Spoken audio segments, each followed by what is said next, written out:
Are you searching for the best in online black radio? Then go to blacktalkradionetwork.com, helping you filter through the noise.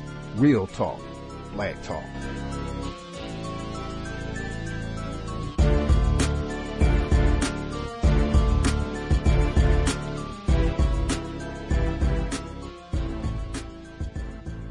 He told me this lie one time. He told me about the niggas with the big dicks. Said, yeah, you ever heard it? Niggas had the bigger dicks in the war, and they were trying to find a place where they could have their contest, see? And they wasn't no freaks, didn't want everybody looking. So they walking around looking for a secret place. So they walked across the Golden Gate Bridge, and the niggas think that water and made them want to piss, see? One said, hey, man, I got to take a leak. And he pulled his thing out, was pissing. Other nigga pulled his out, took a piss. One nigga said, God damn, this water cold.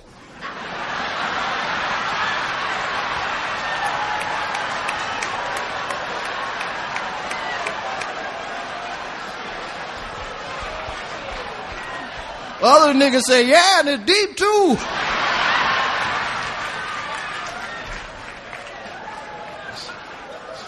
Boy, I could lie his ass off. Say, yeah, and it's deep too. God damn it, so. Context of White Supremacy. Justice Gus T Renegade in for another broadcast, hopefully to share constructive information on the system of racism. Today's date, Wednesday, December 11th, 2013, so I have been told, on a little bit earlier than we normally are, hopefully. Constructive information being shared.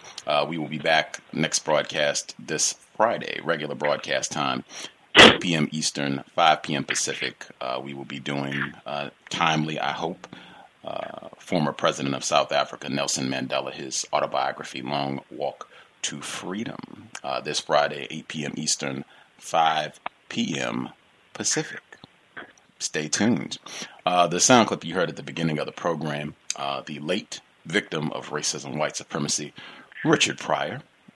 We have talked about him before, did a whole program on his life and times, films, stand-up comedy. I think he devoted a lot of his stand-up comedy routines to talking very explicitly about racism. I think some of his best material is talking about racism. You can go back in the archives to hear some of those programs. I thought it would be grand to start with that because that little segment from one of his earlier comedy routines is in one of the books that we're going to talk about today.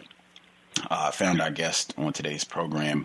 I was reading the local paper, something I say all the time when Dr. Frances Cress Welsing, when she says the system of racism, local, national, global. Make an effort to make sure you're checking out what's happening in your own neck of the woods. I know we talk a lot about things that are happening that make big news. Nelson Mandela, something that's all the way on the other side of the planet, or things that are happening with President Obama. Do not neglect things that are right in your backyard where you are. The local paper, the Seattle Times, they have what's called a race project, and this is linked online. You can go online. It should be linked in the description for the program. And they have just tons of different people talking about their experiences with racism, folks, non-white people who were adopted by white people, and just all over the place. And they had an article with our guest for today's broadcast where he was talking about a little bit about some of the books that he's written, and just talking about some of the names of black football players for the Seattle Seahawks. And after I read the article, I went and checked some of his books, thought it would be grand to have him as a guest on the program. Our guest for today's program, being where I am, Washington State, he has authored many, many books, some of them dealing with racism, some of them not. He is the Milliman Distinguished Writer in Residence at the University of Washington, Seattle. As I said, he's written 15 books, and his work has been translated in 20 languages. One of the books we're going to spend quite a bit of time on today, 1996, BlackPlanet, Facing Race During an NBA Season. Fascinating title, fascinating read. He also authored the novel Heroes, which is quite interesting as well. We'll spend a little time on that also. Real pleasure to have him on the program. Our guest, Professor David Shields. Professor Shields, are you with us? Yes, I am, Gus. Thanks for that wonderful introduction. It was an incredible pleasure to hear the Richard Pryor riff, which I, of course, quote in BlackPlanet. It's just about as good as Pryor gets. And I just have one tiny correction, is that BlackPlanet, even though it was about the 94-95 season of the Sonics, the book didn't come out until 99. Just a minor point, a factual correction. But other than that, thank you for your really generous and thoughtful comments. Oh, right on. Appreciate. Thank you for the correction. Don't want to be giving out inaccurate info on the program. For, I guess, any folks, this might be their first time hearing about your work or your books. Any information that you think would be helpful for listeners to know about you before we get started? God, I'm trying to think. As you said, that my work ranges across a wide array of genres and topics. I've written 3 novels, a dozen nonfiction books, some quite autobiographical, some about the culture, books about mortality, celebrity, race, art. I'm very interested in what I call nakedness or rawness. I'm interested in being an author who doesn't pretend to have the answers to questions, but a lot of questions about the received wisdom. I'm interested in pleading guilty and not pretending that I'm above the fray, and you can probably see that play out in BlackPlanet, that I'm really interested in using myself as a sort of test case for the human condition.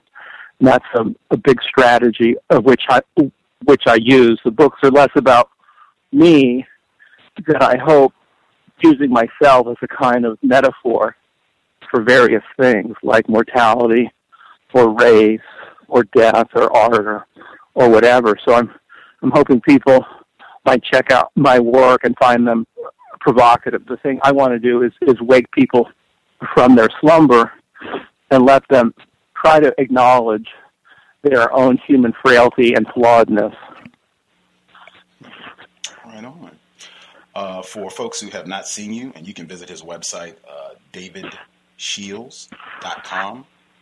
davidshields.com. For folks who have not seen you, you are a white man. Is that correct? Yep, I'm a Jewish, late middle-aged guy. I'm 57, tall, skinny, bald. I look a little bit like the French philosopher Michel Foucault. I look a little bit like Michael Pollan. The food writer who's based in Berkeley, I bear striking resemblance to him. Okay. So if you need to visualize me, I look a little bit like Michael Pollan, a little bit like Michel Foucault, although those are probably pretty flattering comparisons. That's sort of what I look like. Okay. For folks, one of our favorite television programs that recently ended, he also, in my opinion, looks a little bit like Walter White from Breaking Bad. That's not bad. Yeah, that's not a bad comparison too. I was obviously, as so many people were addicted to that show. I mean, did you think of that show dealing interestingly or smartly with race at all? Oh yeah, that's why I spent quite so much time dealing with the broadcast. Right. Wow. What would I say? Yeah, that's a very loaded topic. And we can definitely talk about that show if you want, but some problematic things in that show, but also some interesting things as well. Absolutely. We spend a lot of time talking about that on the broadcast. I'll table it and make sure that we get a few minutes on Breaking Bad. Exactly. But wowee. Listeners, yeah. We have lots of info. I want to see if we can cover as much as possible. So hopefully, I don't want you to lack or I don't want you to skimp on the detail and thoroughness in your responses, but I want to try to cover as much as we can the time we have you on the broadcast. Before I get started, as someone who deals a lot with language and has written so many books, you will appreciate definitions, I'm sure. This program, I always start off my definition for racism. Racism and white supremacy, they are synonyms, and I use the same definition for both terms. The definition is as follows: a global system of people who classify themselves as white and are dedicated to abusing and or subjugating everyone in the known universe whom they classify as not white. Do you think that is an accurate definition, and do you think such a system exists? Well, that's a rather large question for a radio show on a Wednesday afternoon, but I'll try to wrestle with it. I think there's a few questions. One, does such a system exist? It seems undeniable that such a system exists, whether you can see that in everything from Breaking Bad to people, the way that people tweet about Michelle Obama appearing to be upset when Obama puts his hand around a South African white female blonde leader. So it obviously exists on some global level. That's pretty hard to deny. As to whether that is a classical or acceptable or usable definition of racism, I might quarrel with that in the sense, I don't pretend to be a sociologist or a scholar in that sense. I'm essentially a writer, an essayist who doesn't pretend to have sociolinguistic expertise. I mean, when I think of racism, maybe this is too benign a definition, but I tend to think of racism as, and maybe this is too easy, too simple, but I think of it as simply viewing a human being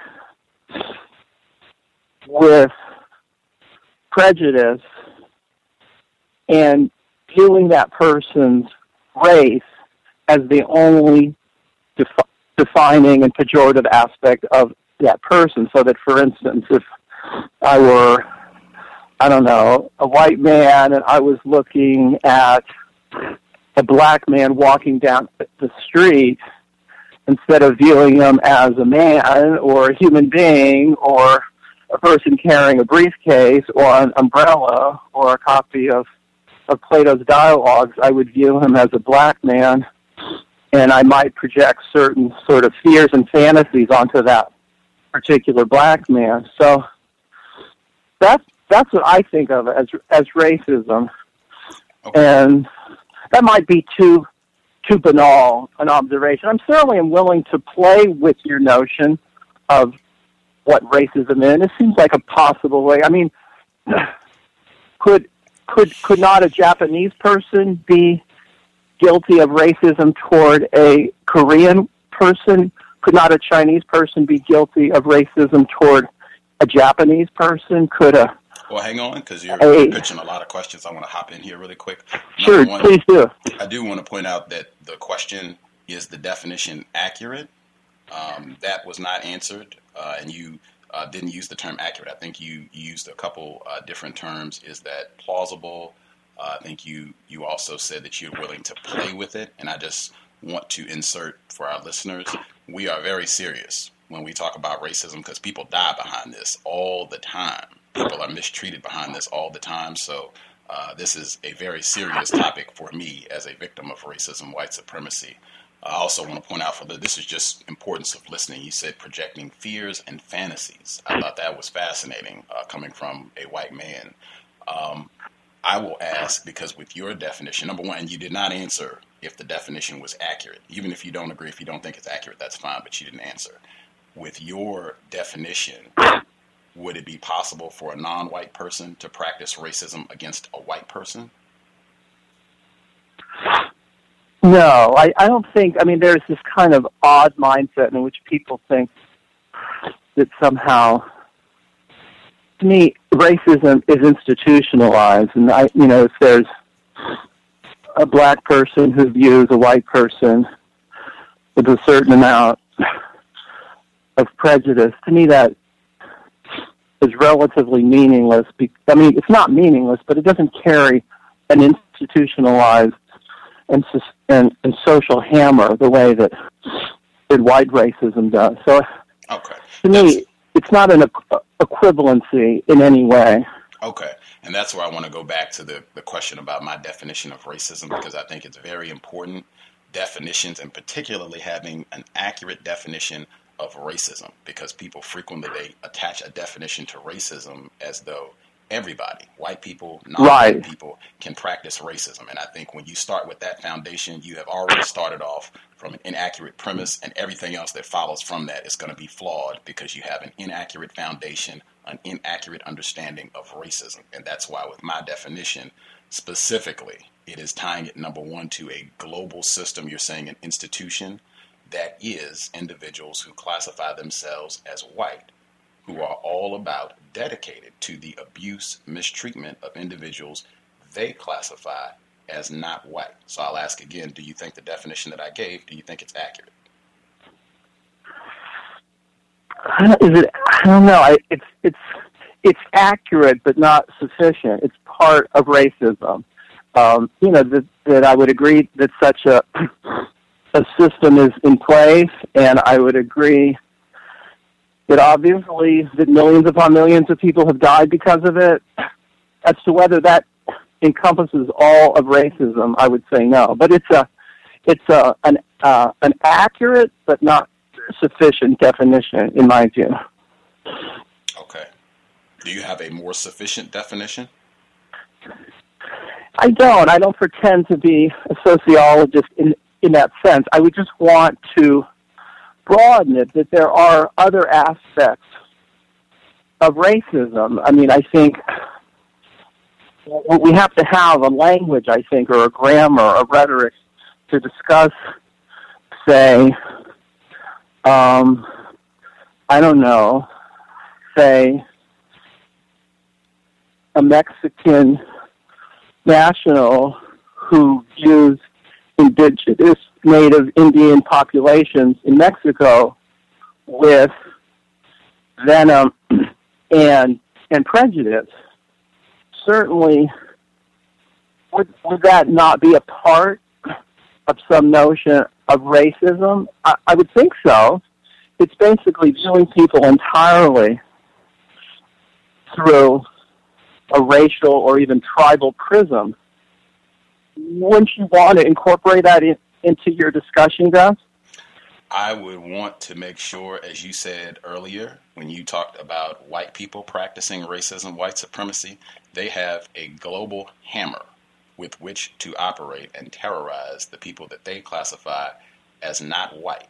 And I would say that many non-white people, in fact, all of the non-white people on this planet have been contaminated by that way of thinking and acting. You even have a lot of black people who have been contaminated by that way of thinking, who carry out a lot of those same racist ways of viewing black people, even themselves. Would I say that that's racism? Absolutely not. I would say that is a product of the white pathology that has been totally consuming this planet for centuries. It's in everything, the literature, television, the way we talk about sports, everything. So not even as you talk about in your book, where this black professor, the obsession that he has with correct vernacular and speaking accurately, how could he not think that way when this language has been used so long to oppress and invalidate black people? It's not even surprising that you have non-white people who think that way.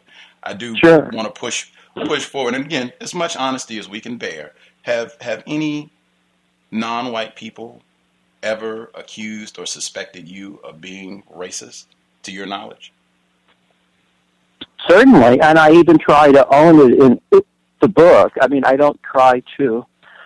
For some reason, I flashed on this kid. I remember I was playing in junior high school. I played on the basketball team, and I grew up in San Francisco, and some of my classmates and teammates were white, and some were black, and I had this kind of childish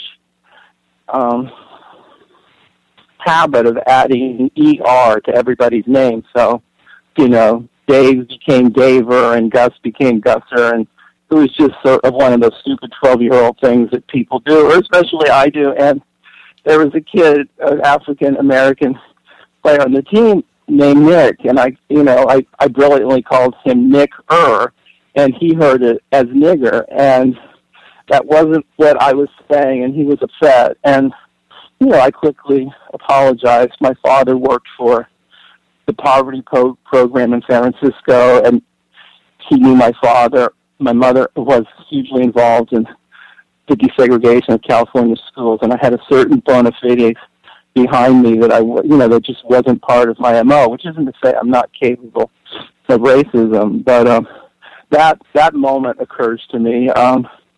There's another moment that I was thinking on. I was at a writers' conference a few years ago, and I was disagreeing with an African American colleague about his view of a particular book, and he was trying to think of a particular book to include in a curriculum, and I came up with this other book that I thought he ought to include in his curriculum, and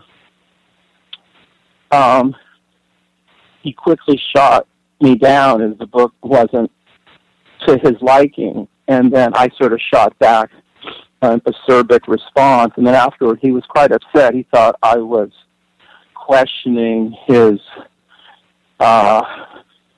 scholarly background, and he thought it was implicitly racist, and I explained to him that, in my view, that wasn't at all what was happening. I was arguing for a work of nonfiction, and the conference I was at was hugely, in my view, tilted toward works of fiction, and so I was sort of overreacting to that.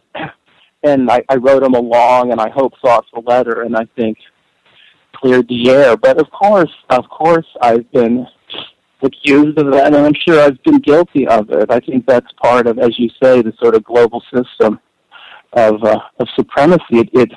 That race is the original sin of American history, and it makes everybody crazy. Definitely including white people, definitely including me. Okay. With this book here, and I want to pick out as many tidbits as I can. I found this book fascinating for many reasons.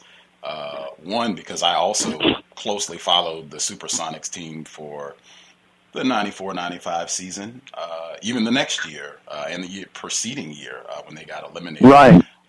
Sean Kemp was one of my favorite players, still is one of my favorite players. Yeah, mine too. And also just the analysis of racism. We've had a lot of programs where we've talked about racism in the NBA. Even last week with Mr. Freddie Lee, for listeners, you can go back in the archives. Fascinating. Jeremy Lin and his thoughts about that. Sure. Before we even dig into this book, I also want to remind folks it might even be worthy of going back in the archives. I almost started off with a clip. Dr. John Hoberman, who wrote Darwin's Athletes, when he talks about racism and sports. He's been on the program a couple times. I think that book, I had it in mind tons. I think it's really important. He is a white man, racist suspect, but that broadcast, we also talked about racism in sports.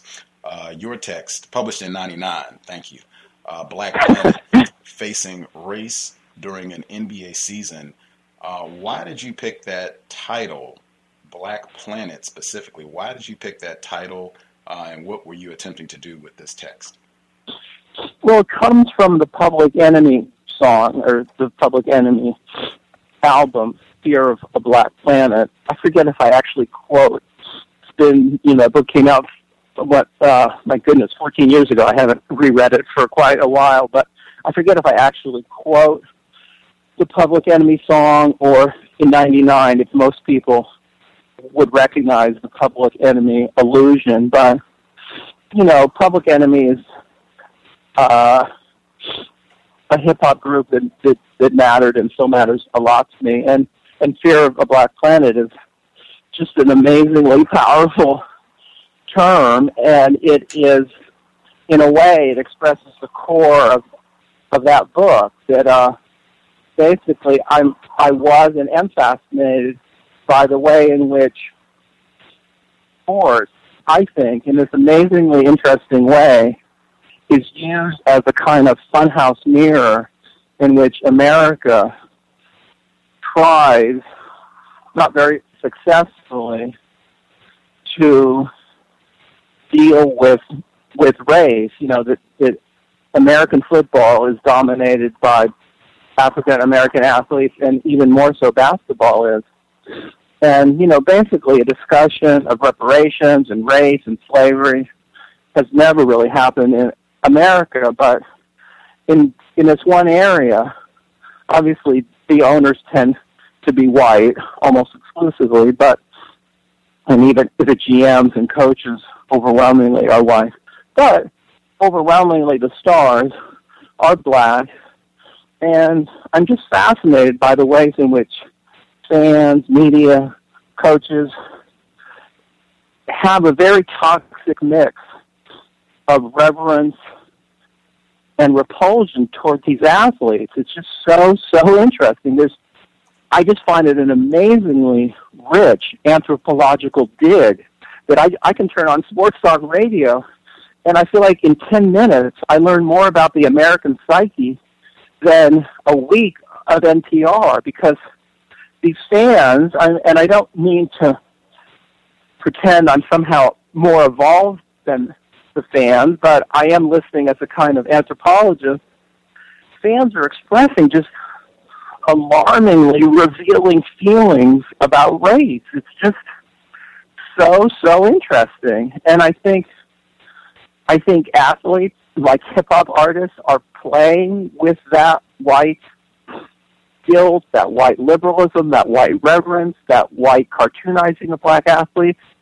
And I just see it as this amazingly interesting reparation theater, kind of failed reparation theater, in which the majority white culture is processing 350 years of racism, slavery, hatred, love, reverence, ownership, etc., through sports. It's unmistakable. That once you tune your eyes and ears to how race is playing, and some people accuse me of over-reading it. I think, if anything, I'm under-reading it. You know, it's everywhere in how sports gets broadcast and treated, and it's just unbelievably fascinating. I would absolutely agree. I think 2 points. I want to try to see if I can pick out some of the themes that at least jumped out to me as being major themes throughout the book. One thing I would insert, though, and I think this is something that's standard with regards to a pattern I've seen amongst white people, where there will be a reluctance. I talked about this last week. I said a reluctance to use the term racism, and where I've said consistently that racism, those terms are synonyms. And I found that many times, and I think white people are doing this consciously, willfully, deliberately. They will use the term race when they really should be saying racism, white supremacy. The subtitle, BlackPlanet, Facing Race During an NBA Season. It's really facing racism, because that's really what we're talking about, facing racism during an NBA season. And that just something in terms with regards to being accurate, so that we get a better understanding of what it is, what's driving all of these dynamics, why these fans are making these sort of comments about players burning LeBron James' jersey and that sort of thing, as you call it, the subtext behind a lot of what you're hearing when you particularly are listening to white people commenting about black athletes. It's racism that's going on, not race. But I would again assert those two terms are synonyms. Did you have a response? Yeah, I think that's good, Gus. I like that. I think I feel like I wanted race as a term to get the reader inside the tent. I felt if I said facing racism during an NBA season, it has the effect of seeming preachy or polemical or didactic, and it might sound as if the book is going to go maybe in slightly expected directions, but somehow facing race during an NBA season, I think the book is, I hope, a serious investigation of racism, but facing race, first of all, I mean, perhaps this is trivial to your ears, but it just simply sounds better. You know, there's a kind of rhyme there, facing race. Somehow facing racism sounds like a bit of a mouthful. And then I think it also, to a certain degree, would kind of suggest the book is going to deliver perhaps somewhat expected news, because it's not exactly news that the NBA is full of racism. I mean, that's, I hope, to any thoughtful reader, that's a given. So I guess I wanted a little more give in the word. And I hope the book, it's a short book, maybe 212 pages or something, but it, you know, I think it packs a punch, I hope. And so anyway, I think your point's a valid one, And I think from the epigraph from from James Baldwin all the way until the last line, the book is, I hope, 220 pages of pretty serious emotional and intellectual investigation of racism. So anyway, your point is well taken, and if we ever do a reissue, I'll think about changing the subtitle. Outstanding. Just being accurate with words, I think, is important.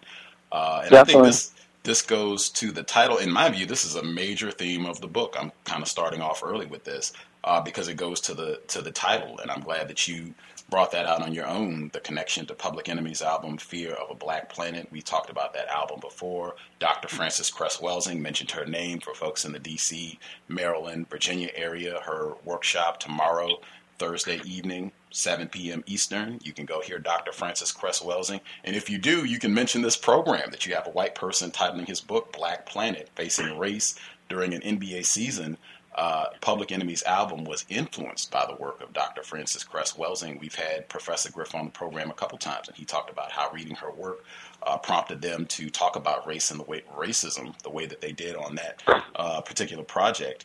But Right. This idea of the NBA being, quote unquote, dominated by black people and this fear of seeing black domination or some sort of reparations, revenge for all these years of racism, white supremacy being played out in the NBA. And I think that idea, it resurfaces frequently in the book. This is on page 15, where you write, in regard to coaching pro players, when he served as an assistant coach for Dream Team 2, the group of NBA All-Stars that won the gold medal in the World Games in Toronto this summer, Providence College coach Pete Gillen says, "It's like Larry Johnson. Will you kindly think about rising and getting a rebound? I don't want to get him mad. He might buy Providence College and fire me. The players are de facto owners. The coaches are de facto slaves. It's the history of the country turned upside down." And I hear that idea articulated a lot in this book, not only, but I hear it articulated a lot by white people, that somehow we are the slaves. We are now the victims, directed at President Obama. I hear it all the time. And to me, that's why I said the foundation of racism has got to be very accurate about what racism means and what is happening on this here planet dominated by white people. And also, just throw in before I get my question, Larry Johnson at this time was infamous for being in sneaker commercials in a dress. I think that's important just for context. But how is it, if you can explain, how is it that white people in the world of basketball somehow are the slaves, de facto slaves, and the black players are somehow the most dominant folks in all of this within a system of white supremacy? Can you explain that? Well, yeah, I think that many times throughout the book, maybe, 100 times, I will, following a quotation, I will then paraphrase what the person is saying and sort of forget what show it. Well, anyway, there's some show. Why am I forgetting the name of that show? Anyway, it's this guy. I don't know if you know Freddie Coleman on ESPN. He's a smart African-American sports broadcaster, and he has a segment called "What They Said, What They Meant," and Coleman deconstructs what people are saying and what they really meant. He's really smart and interesting and thoughtful. But anyway, throughout the book, I'm constantly saying what the person said. In this case, it's Pete Gillen or whatever the guy's name is. And then I'm saying, here's what he's saying. I'm not saying that this is something I endorse per se. I'm saying, here's what I'm hearing the guy say. And so I think I'm trying to evoke a mindset rather than saying this is somehow actually true. So I think that idea, in a way, you could see this book in some ways as this weird, scary precursor to predicting the atmosphere that frankly defines the Tea Party, that in a way there's a kind of white resentment that permeates the book, that, that the white fans and media, coaches, owners, they sort of love the players when they're acting, quote, proper or something, and when they're not acting according to the white paradigm, there's a kind of fascinating and immediate 180-degree spin. So in that particular moment, I'm trying to articulate, through paraphrase, the difference between what the, in this case, coach said and what he meant. And, I'm trying to suggest what incredibly powerful currents are going underneath the most simple, apparently sports-directed conversation. Like, of late, there's been a discussion about Cam Newton, the Carolina Panthers quarterback, and how he, is somehow, it's so obvious, it hardly bears pointing out, but it's not known to most white listeners, just how they'll say how Cam Newton has found a new maturity.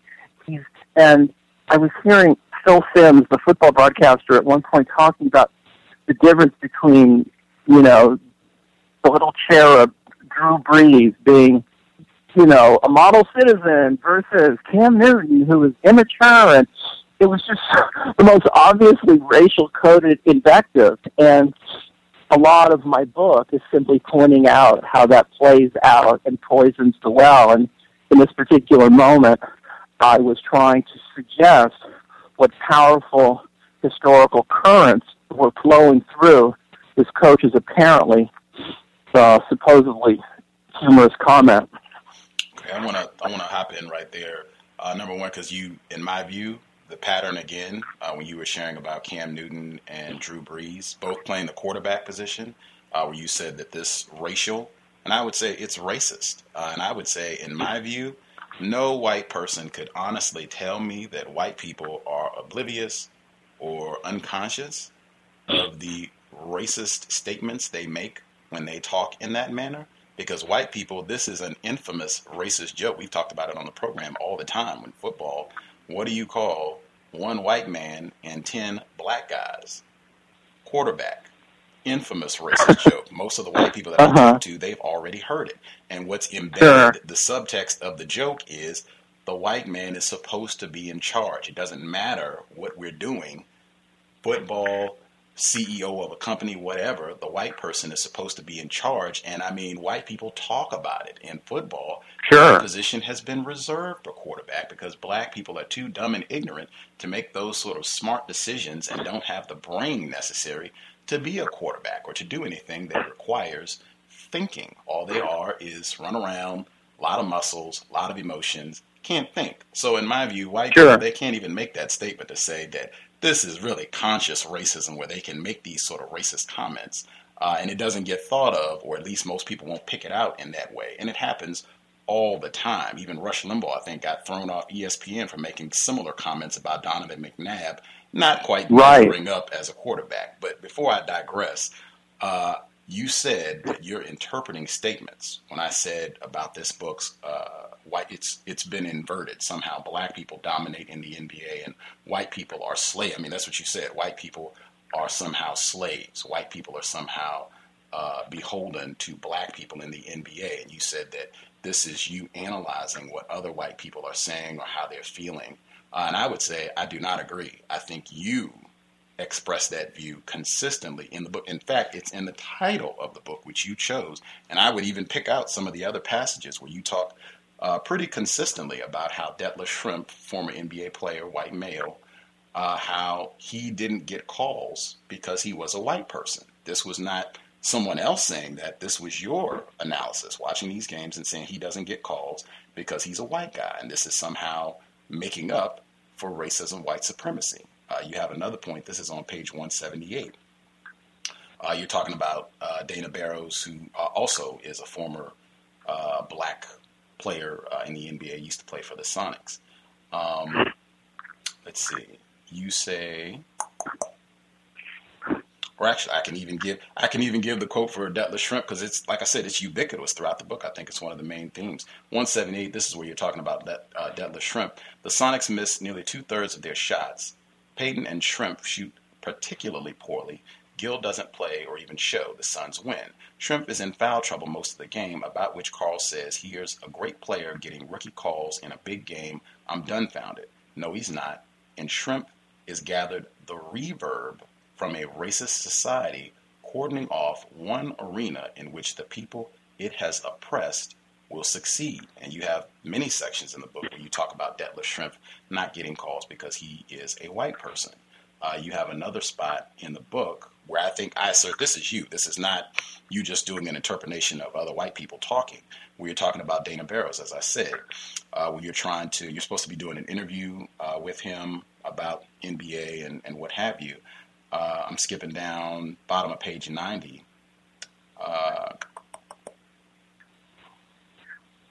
I had the sudden revelation that only two things I'd ever devoted myself completely to were writing sentences and shooting baskets. Whether rap riffs are ever going through Dana Barrows' head when he's playing, if it bugs him when bubblegum rock is blaring in his ears during a timeout. Barrows, of course, never calls. In the NBA, as nowhere else in America, white people are utterly beholden to black people, and they're not about to let us off that easily. It is a kind of very mild payback for the last 500 years. That's explicitly you. No quote, that's directly from you, and I feel like that's all over the book. And I think the root of it, I don't think it's true. I think even in some of the sentences that you talk about, you are kind of acknowledging black people are not in control of what's happening on these courts. We can talk about how it might bother us that these black guys make a lot of money and get to go out and play basketball, and we kind of wish we could do some of the things that they do. But I think white people understand LeBron James, Michael Jordan, whomever, they are not in charge of what's happening on the NBA. I mean, tell me I'm incorrect. Am I talking crazy if I misinterpreted your work? No, I think you have focused nicely on some key passages, Gus, and I think yeah, I mean, I'm not always quoting other people. I'm sometimes trying to talk about how the NBA actually works. I mean, I think it's terribly, I mean, again, and I don't pretend to be some hugely experienced sports writer who spent 40 years in the locker room. I mean, I spent a year basically hanging around at the fringes of the Sonics, had precious little access to the team, but it's unmistakable. I mean, it's just, I think that first of all, I would say, one of the strengths of the book, I think, and I'm sure it has weaknesses. I'm sure I'd rewrite it now 15 years later, but I think that one of the strengths of the book is the way in which, as I said at the top of the show, I'm really committed to not presenting myself as some uniquely enlightened person who has all of the answers, that I try to own my own racism. That at one point early in the book, I think this one young black man might be taking my briefcase or something like that in the very opening of the book. And that was quite a calculated move in the book to try to show the ways in which I, as you said, that it's this white global system. It permeates everything. And I tried, I feel like the very easy book would have been either one, just a sports book, here's how a team lost, which doesn't interest me. Or what didn't interest me just as much would be, here I am, this kind of finger-wagging Marxist critic who just points out how everyone else has problems, but I am uniquely enlightened, and I am manning the barricades. I thought a gutsier or more provocative book, frankly, a book that contributes more, is a book that tries to be candid about the way in which I, although I hope a relatively conscious human being, am, that the system permeates everything, and so that I myself am capable of racism, which I then immediately try to excised from my body and my mind, but that I definitely capable. But then the third point I'd add would be that I just think it's sort of idealistic or maybe utopian or on your part to think that somehow in the NBA that players don't, and the whole system is, and I think it's part of what makes it powerful. The players, to me, and it's just my perception, I can't prove it because I'm hardly on the inside of it, but it seems unmistakable that as in, say, the hip-hop world, and to a certain degree as in the NFL, the players quite consciously play with those notions. They push back hard against, in say, the world of the NBA. I don't know what the percentages are now. They're probably lower than they were 15 years ago, but certainly NBA players are probably 80% black, and they're overwhelmingly the stars and superstars. And, it's just a reality that it's a kind of, maybe it's meaningless, but it is a kind of pseudo-reparation theater in which things are, at least on to the surface, turned upside down. That, yes, indeed, owners, coaches, managers, sportcasters tend to be white, but that on the ostensible field of play, that there is, I would say, a working prejudice against a white player, that there's an assumption that he's not as fast, as tough, as quick, which is inherently racist in the sense that not toward white people, but toward black people. It assumes that, that he's brain rather than brawn. And so I want to stop right there just because of what you just said, in my view, reveals what I think is, I can't even say it's the problem. It reveals the racism of this whole notion, your racism and any other white people who go down this road, this line of thinking that somehow in sports things are reversed. There's some sort of black supremacy. There's some sort of black domination. That, in my view, it's totally false, and it's exactly what you just said. It's racist, but not against white people. It's racist against black people. And I'll mention again, John Hoberman, his book, Darwin's Athletes, where he says that whole line of thinking, it is part and parcel of the whole thought process behind racism, white supremacy. That same line of thinking was the justification for slavery. That's what these folks are good at. Put them out in the field, football field, cotton field, put them out in the field, and they can do very well, particularly when you have a white overseer, white coach to make sure they're doing the right thing. That has been the same line of thinking for centuries. And even the suggestion of the notion that somehow black people have control, it is absurd. And if you have eyeballs at all, it's obvious. Whom, as you said, who are the owners? Who are the coaches? I tell people all the time, at the finals, LeBron James might not be there this year. You definitely know at some point he won't be there when he retires or what have you. David Stern has that gold ball, and he's had it in his hands at the finals for the last 20 years, maybe even longer than that. White man, dominating, controlling. And when they go to give out that trophy to whoever wins, they don't give it to Magic Johnson. They don't give it to Michael Jordan. They don't give it to Kobe Bryant. They don't give it to LeBron James first. They give it to the white owner. That part and parcel is exact. And I mean, you even talk about this in your book. That's why I feel to a large degree. You said you are guilty as well. That's a part of what you're attempting to do with the book. I would say just that in and of itself is you, I think, practicing racism and suggesting somehow that these black players are in control. Nothing could be further from the truth. White people trade them just as they do slaves, particularly when you go and you listen to the way that these fans talk about these black athletes. I almost played a sound clip of Steven Jackson, black player. He was involved in the so-called Malice at the Palace, the brawl between the Pacers and the Pistons. And he got asked this last summer, he was asked on an ESPN interview about the whole fight and what he felt about it. And he said, I missed a lot of money, and we could have contended for a championship that season, and blah, blah, blah. But for all the racist comments that these white fans have made at me throughout the years, it felt good to be able to go and deck a fan.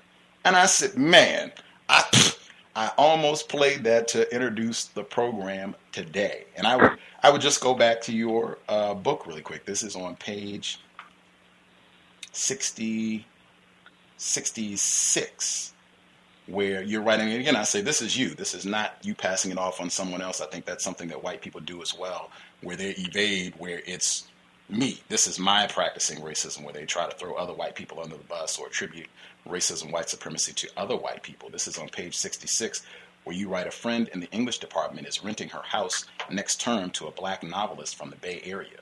He's renting the house for 4 months, but he insists upon only paying for 3 months. They argue back and forth. She points out that she's losing money as it is on the sublet. He says the house is smaller than he thought it would be, and finally he just wears her down until she agrees. It's a popular, contemporary reparation ritual. Black people regaling guilty white liberals with transparent untruth to see how much of it they'll buy. Stanley Crouch once told me with a straight face that the reason senators were cowed by Clarence Thomas was that they were afraid he would stand up and belt them, and I was too stupid to demur. Now, I would say this is another passage, unless you can tell me. I mean, maybe I have missed it. I live where you do, right here in Washington State. Where is it that black people, as a part of a ritual, this is a common thing, where black people have a reparation ritual where they are able to get concessions from white people, specifically white liberals? How often does that happen? Has that happened to you recently? How often has that happened to you specifically? Well, where do you live, Gus? I'm in Washington State. I won't give out any more details than that, but I'm in Washington State. I'm pretty close to where you are in Seattle. I don't think you are. I think are you in Spokane or somewhere? You're in the eastern part of Washington, aren't you? I'm very close to where you are. Well, I live in Seattle, which is hardly Chicago or Detroit, but it's an urban place, and I forgot where I mailed those books to you, but in any case, Seattle feels pretty urban, and I teach at a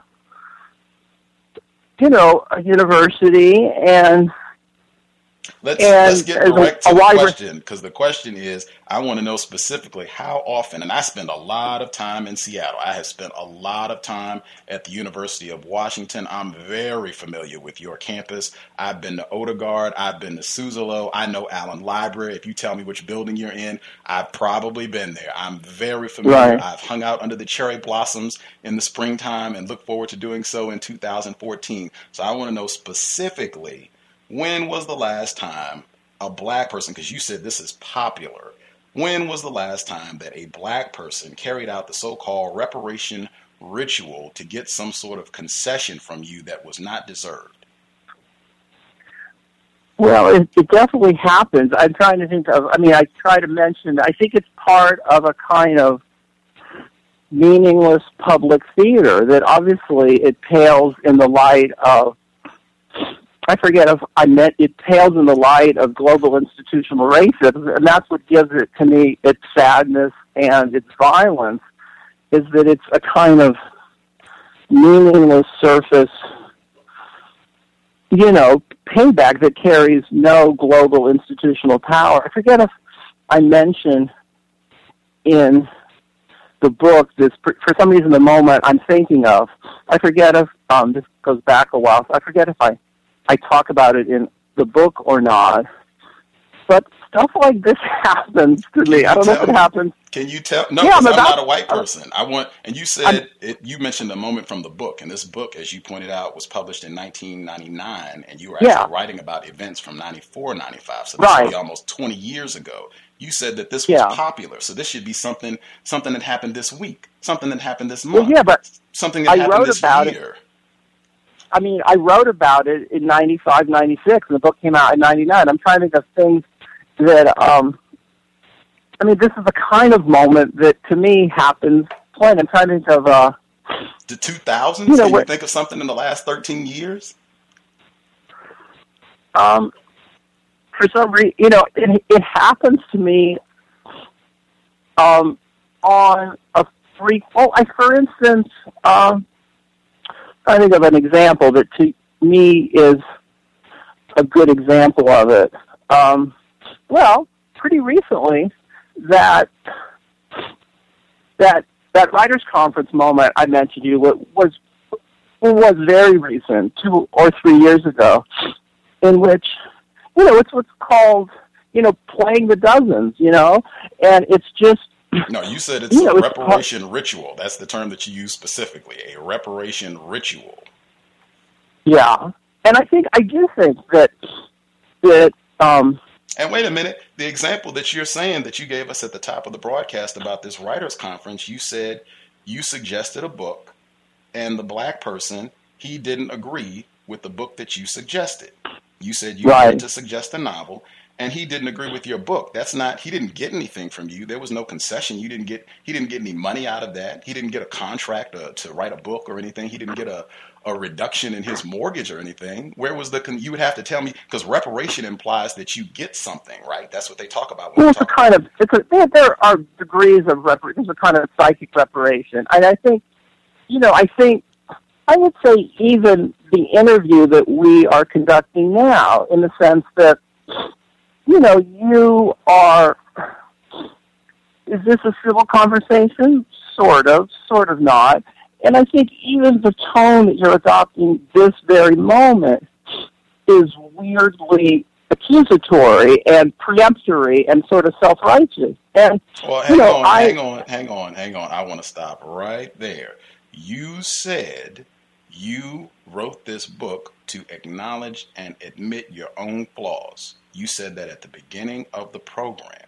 You said in this book, you are making an effort to point out racism, even your own, as a white person. You said that in this program. Now, I am reading your book, and I am saying, as a black person, as a victim of racism, I agree. And I think there are other times in this book and on this interview when I suspect that you are practicing racism. We have agreement there. Now, I'm just saying this is another one. Maybe this is one that you were not thinking of. Maybe this is one that you did not intend to be one of the moments that reveals your racism, but I think it is. And I'm also willing to concede that I could be in error. But you said on page 66, it's a popular. That means this is not something that is rare or obscure. It's a popular contemporary reparation ritual. Again, use the word ritual. This is something that black people have some practice at. I'm not getting anything out of this. I'm just trying to understand. If I'm wrong, you should be able to tell me some incidents where there is an example. A black person is able to use their words and get something from you. They're able to talk to you and get money. They're able to talk to you and maybe get a car, get their mortgage reduced, somehow able to use their words to get concessions from you, a white person that's supposed to be making up for racism. I'm not getting anything out of this. I talk to white people all the time about racism. I was a victim of racism at the beginning of this conversation. I'll be a victim of racism at the end of this conversation. If you can tell me how you are experiencing this from black people, maybe I'll say, hey, I was wrong, Professor Shields. I was in error, but I haven't heard anything. All I've heard is buckets and buckets of words, and you coming up and saying that this is an example. I would say, if anything, this is an example of how white people practice racism, exactly as I said at the top, where they somehow are victims. They somehow have been mistreated by black people. And I said at the very beginning, that has got to be a fundamental understanding of racism, that does not happen. Black people, non-white people do not practice racism against white people. In fact, I will move forward. We don't even have to continue the reparation ritual because you have so many other things I want to make sure we touch on in the program. For listeners, if you have questions, if you feel like Gus has been in error, if I've just been making things up or I'm talking crazy, please call in and check me. I don't want to be giving out inaccurate info. The number to dial is 760 569-7676, and the code is 564943#. Press *6 if you have questions for Professor Shields. And please, I'm very serious. If you feel like I'm being inaccurate, being discourteous, call in and let me know, because I don't want that to be happening. And before I move to my next question, I would even point out, you saying this conversation has not been civil. I think I have been courteous. I think I have said pause, hang on, when I had needed to interject, and you invited me to do that earlier in the program. I think it's been civil. I think your implication that this has not been a civil discourse, that's another act of white people practicing racism. I say that regularly in conversation, because you said in your book, you said it repeatedly. When white people talk about racism, honestly, it tends to make them crazy. They get defensive. They have a hard time doing so. And I think that's all that's happening. Well, if you allow me to jump in, you've made some good points. I think by civil, I meant it's been an interesting and, to me, exciting conversation. The lack of civility for me is that it's the implication. I mean, the book is trying to wrestle intelligently with how racism might lodge itself in one white, middle-class, middle-aged white man's breast. And so, like, I'm just copying to it from the beginning. There's nowhere to go. And so, to me, what's not useful is to, on your point, the conversation is never going to move forward if you, as a thoughtful person, pretend that you somehow have all the answers and I have all the problems. I mean, there's nowhere to go with that. It's not an interesting conversation. Hang on. And I am going to go to the next question. I'm not finished. Hang on. I'm not finished, Gus. Hang on. I'm not finished. I will let you continue, but I need to stop right there, because I don't think at any point I have suggested that I have all the answers. I think I have said, and I make a habit. This is one of my rituals. I say this regularly. I could be incorrect. I've said that several times. I make no pretense that I'm an expert on racism, and I say that that's another one of my rituals. I say that all the time when I talk about racism, that I am not an expert. So I categorically disagree with what you just said, that entire presentation, and it goes right back to what I said. You're continuing to do the white victim thing. I have not asserted that you have all the problems. You said we have agreement. You said you are a white person and you're using this book to talk about your own racism, and I'm just pointing out some other illustrations of that I think are present in the book.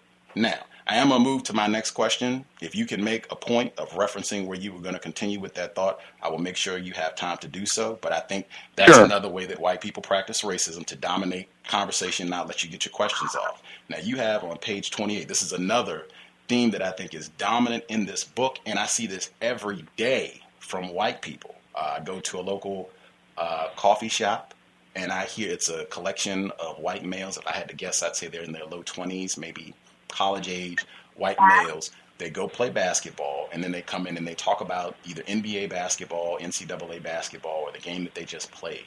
And they have, I would say it is an obsession with talking about black male athletes. And it strikes me as very homoerotic, intensely, I would say, homoerotic, because they get into details about talking about almost like a slave buyer, a slave master, talking about slaves that they want to buy, talking about the length of their arms and their muscle type and their shoulders. And I'm just, as someone who's watched a lot of basketball in my life, I have never talked about any black athletes in that manner. I don't even talk about black female athletes in that manner.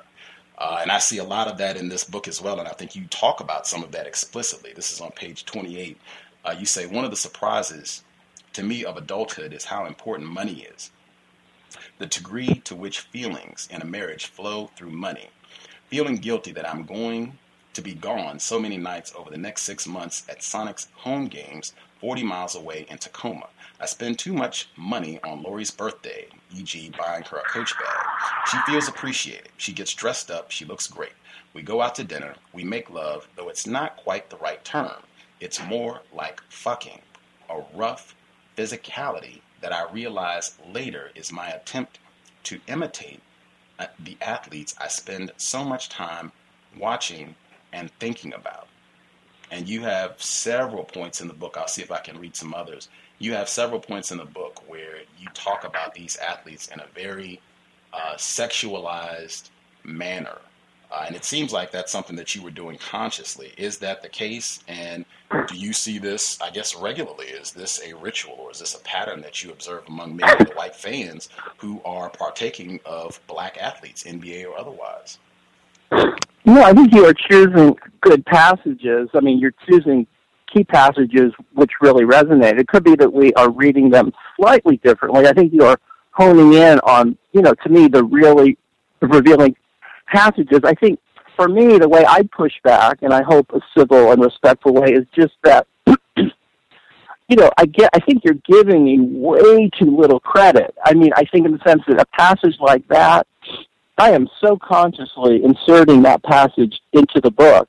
That is a consciously risky passage in which I am trying to allow racist iconography to flow through my body and brain. It's quite a conscious passage in which I'm trying to use myself as a kind of test tube or test pattern or Petri dish in which the reader can feel the power of racist thoughts and feelings. I think with all of my work, beginning with an early book of mine, like Handbook for Drowning, going back to 92, or even Heroes in 84, the big thing about my work is it's almost divided readers for 35 years.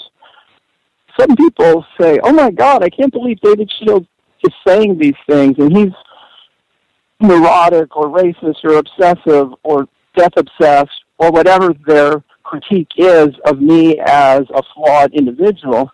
And then there are people, and I guess this is what I'm perhaps asking, perhaps unfairly, you to do, is to, I feel like the readers who get the most out of my books at first are shocked or slapped awake. And then I think if my book works, or my books work, they have the effect of the reader asking himself or herself to what degree they have allowed themselves to entertain such thoughts themselves, and that my work at its best is actually loneliness assuaging, that people actually feel more human and less lonely and less freakish. I remember giving a reading in Chicago of BlackPlanet. The book was a finalist for the National Book Critics Circle Award in 2000, and I was asked to give a reading on the south side of Chicago to an almost entirely black audience, a wide range of educators, high school kids, college students, men, women, athletes, scholars, and I quite consciously chose the most difficult passages to read. I could have chose some relatively harmless passage, and I just I read the passages that were most, what would you call them, kind of racially difficult. And, it was just one audience, and, if you have problems with the book, then those are your problems. But people, almost to a person, came up to me and they said it's just an unbelievably liberating to hear a white person, be candid about the ways in which he thinks about black people that they felt, and again, I don't want to generalize, there's probably 30 people who couldn't stand it, but a lot of people came up to me and said, they just found the conversation starts there, that instead there's either people with sort of dug-in racism or sort of pseudo-enlightened liberals who think they've got it all figured out, but that they found it immensely liberating and catalyzing and exciting to hear someone talk about how, for instance, there's a passage of sort of guilty white liberalism, how if I'm entering a drugstore and the person behind me is white, I won't make a big point of holding the door open, but out of a kind of meaningless white ritual, as a kind of obviously incredibly trivial attempt to correct wrongs for 500 years, I consciously make an attempt to hold the door open. And a lot of black people said they're so aware of white people doing that and it drives them crazy. And, I just felt like that is, to me, an interesting conversation. And, I guess that is what I'd say there. That, I think you've got to give me more credit, I hope, as a conscious literary artist who is doing these things to set off time bombs and mental bombs in the reader's mind and get them to ask questions. And in some ways they are my thoughts. In some ways I'm trying to allow those thoughts to come through me and sort of use myself as a symbolic figure. And I don't in any way disclaim any of those thoughts if they're not particularly attractive. But the point isn't to say David is a bad guy or implicitly or explicitly racist. It's that, wow, here's how racism works. I'm quite consciously manipulating this stuff, Gus, so that the conversation gets interesting. It is interesting. It is interesting. I totally agree. And I think when I started my question, I said that I do think you are consciously, deliberately putting in these segments where these black male athletes are being eroticized by white male spectators. And I do think you're doing that deliberately because it pops up so frequently in the book. But you didn't really respond to my question. I would even point out for listeners, I think you didn't respond to my question. You just said it repeatedly about me not giving you enough credit. That is fascinating. I really feel like I did answer your question quite fully. Hang on 1 second. I want to get you to give a little bit more because I think you could give us a little bit more with regards to this white homoeroticism of black male athletes. You write, this is on page 49. And again, I think this is deliberately. I appreciate you having this type of candor. You say on page 49, you just be sure to remind him to use a glove when he does that. Okay, gas man? It would be impossible to overstate the degree to which sports talk radio is shadowed by the homosexual panic implicit in the fact that it consists almost entirely of a bunch of out-of-shape white men sitting around talking about black men's buff bodies. I constantly wonder why all the KJR sports talk hosts are so fat, and I have 3 theories. They have great faces for radio. Like opera singers, they gain weight on purpose to give their voice resonance, or they're just guys who spend all day watching sports, eating pizza, and drinking beer. Now, I'm skipping forward a little bit. This is on page 138. 138. You write, I guess this is a diary entry, February 25th, 1995. Paul emails me, a local spin on a universal theme. A friend of mine confessed to me the other day that when fighting a hair trigger problem while laying his new girlfriend, he tries to fix in his mind an unflickering image of a Peyton Kemp fast break. I'm just pausing for the readers. I've never in my life heard anyone reference any sort of erectile dysfunction as a hair trigger problem. That is fascinating. Moving forward. That's quite common. I'm just saying I hadn't heard it. You need to get out a little more, Gus, I think. I might need to. Let me finish the paragraph up and then I'll get your response. So this is right after all that. This is as nothing.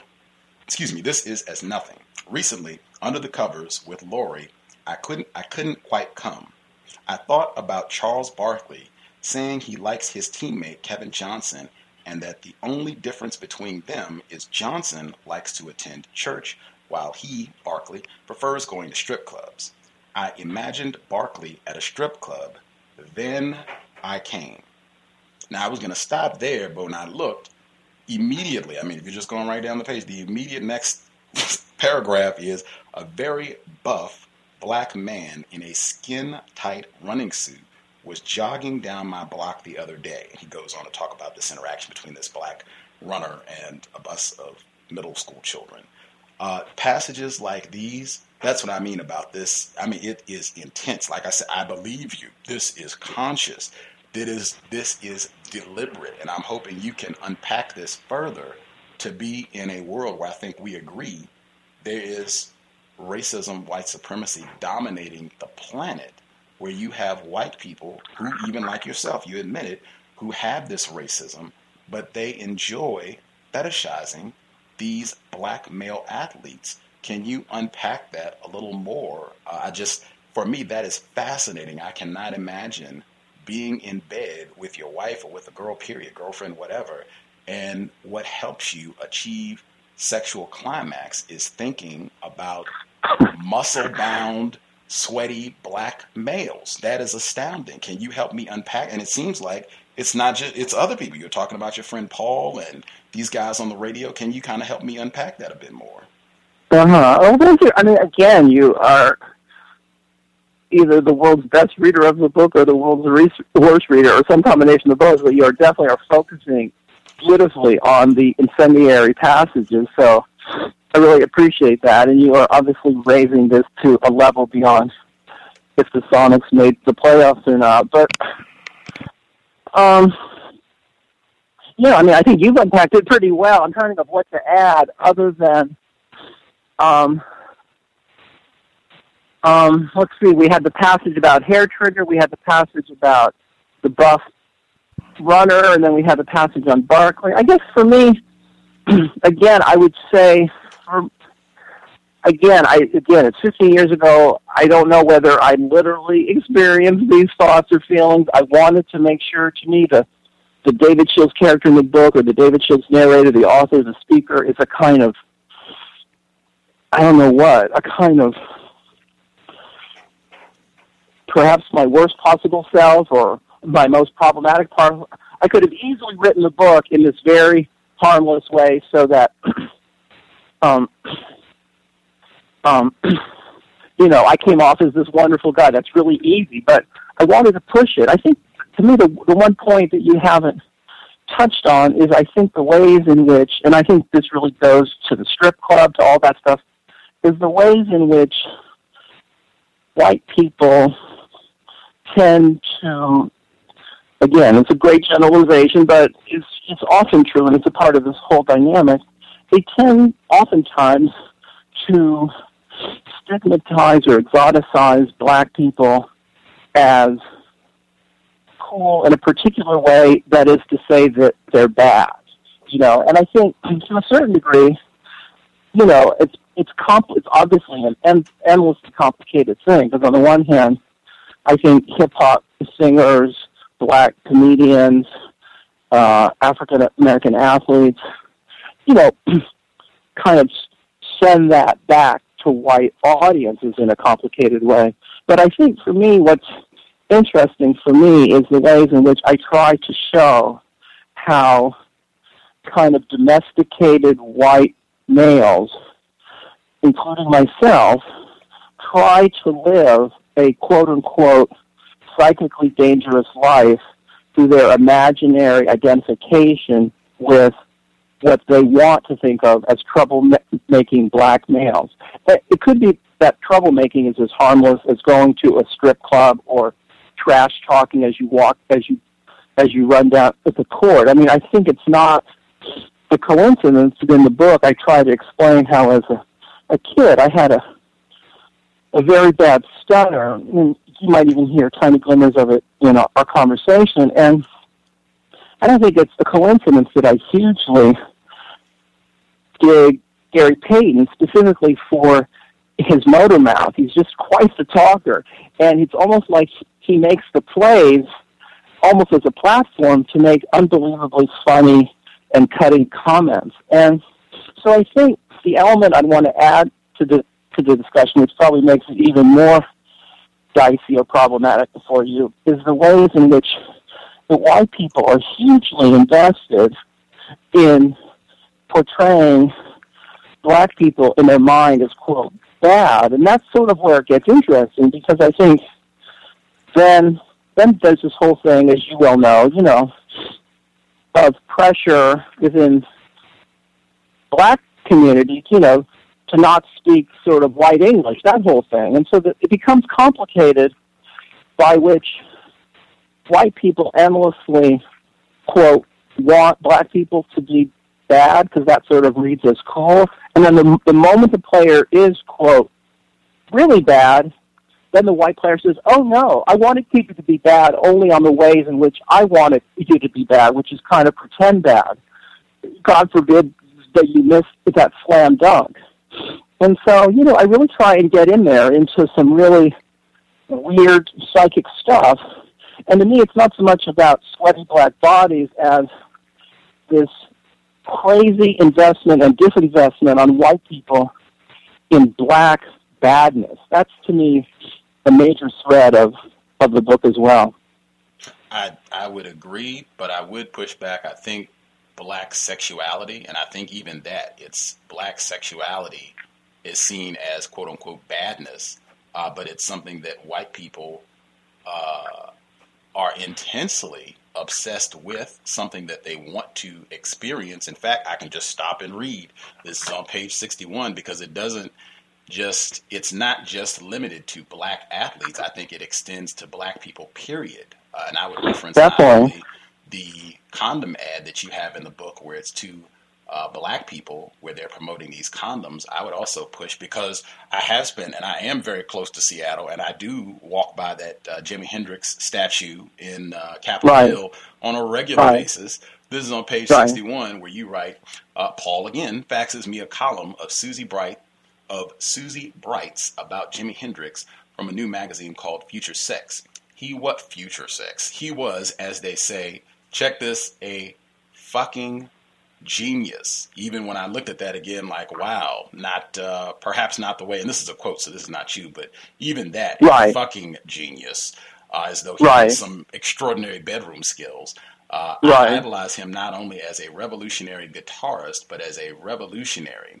Everyone who has read the Hendrix biographies knows about Jimmy's huge sexual appetite, his big dick, and his black erotic presence in a white milieu. Of course, I'm practicing the ultimate spectator's choice, making my hero into me, believing that we shared a faith instead of a good beat we could dance to. Hendrix introduced me to the blues, to sex funk, and to divine cacophony.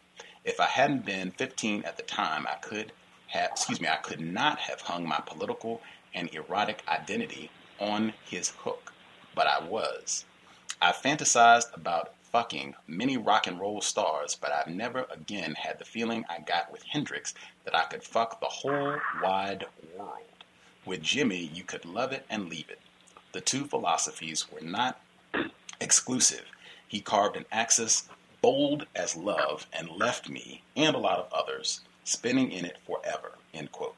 This is, to me, honest and embarrassing, and though my feelings about Peyton aren't consciously sexual, I don't agree with that. I resolve futilely to tone down the GP genuflections. I think that might even be where some of the embarrassment comes from, because she sounds an awful lot like the way you do when you talk about Gary Payton in this book.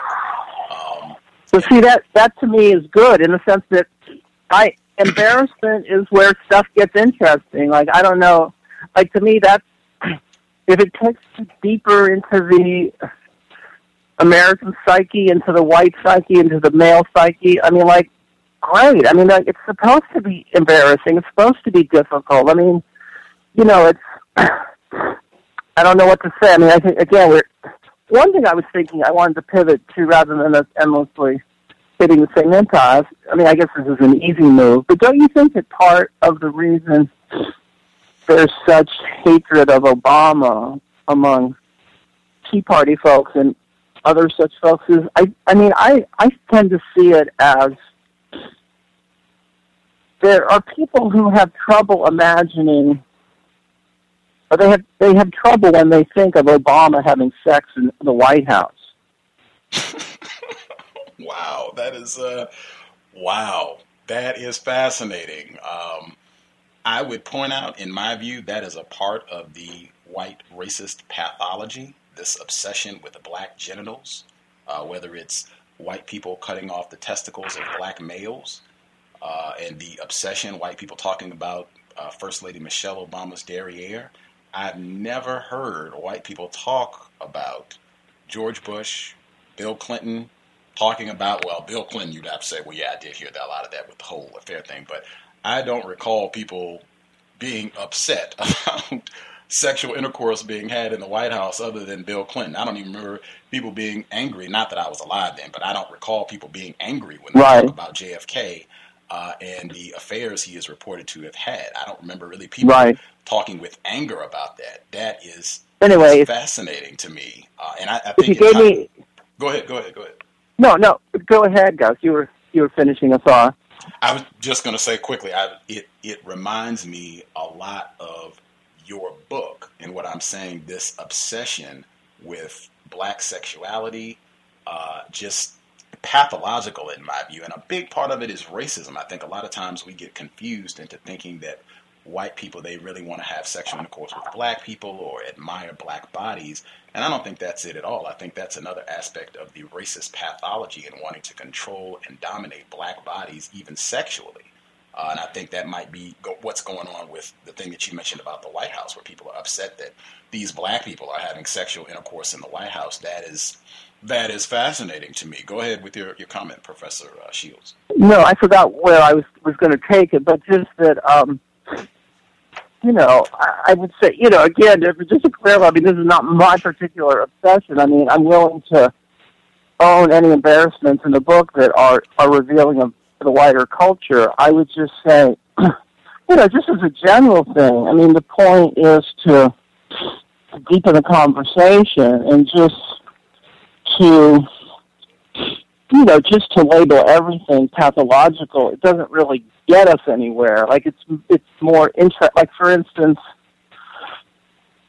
I'm very aware of the ways in which, and again, you may totally disagree. We're two totally different people from probably hugely, or at least somewhat different backgrounds. And like in Obama's case, I could write a book, which I think could be an interesting book. I'm so aware, and I think I actually talked about this in the Q&A with the fellow from the Seattle Times.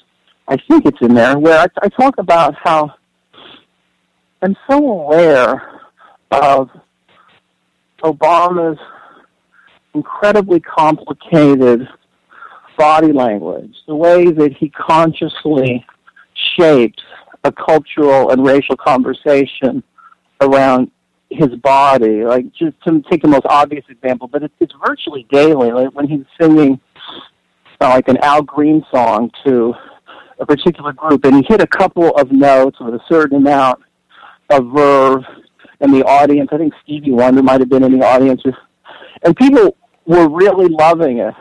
But Obama quickly cut it off, lest he show, to me, sort of too much soul.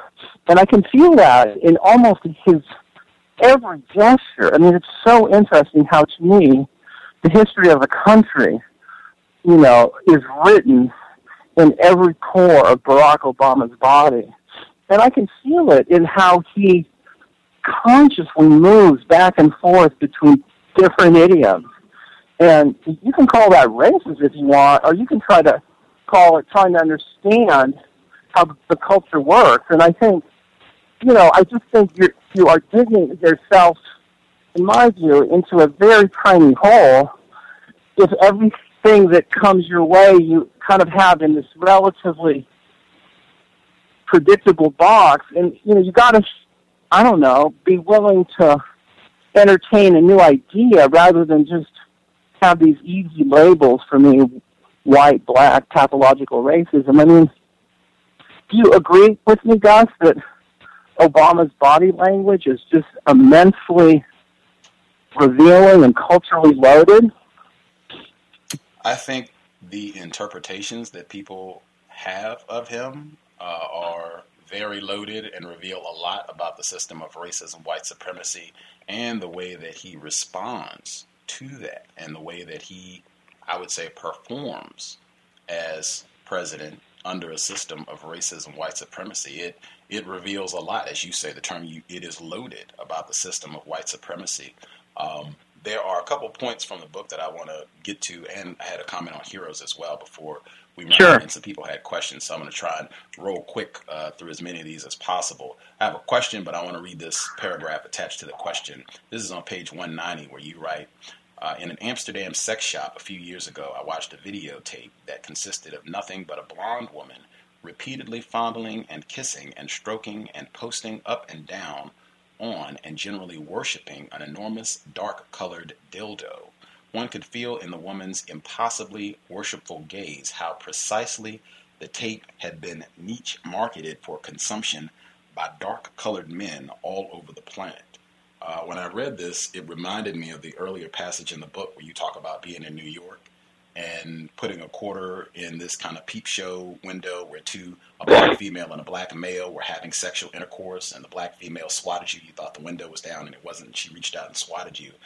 And I said, number one, I know you're married now, but if you can answer as truthfully as possible, at any time, have you engaged in any sexual activity with a black person, male or female?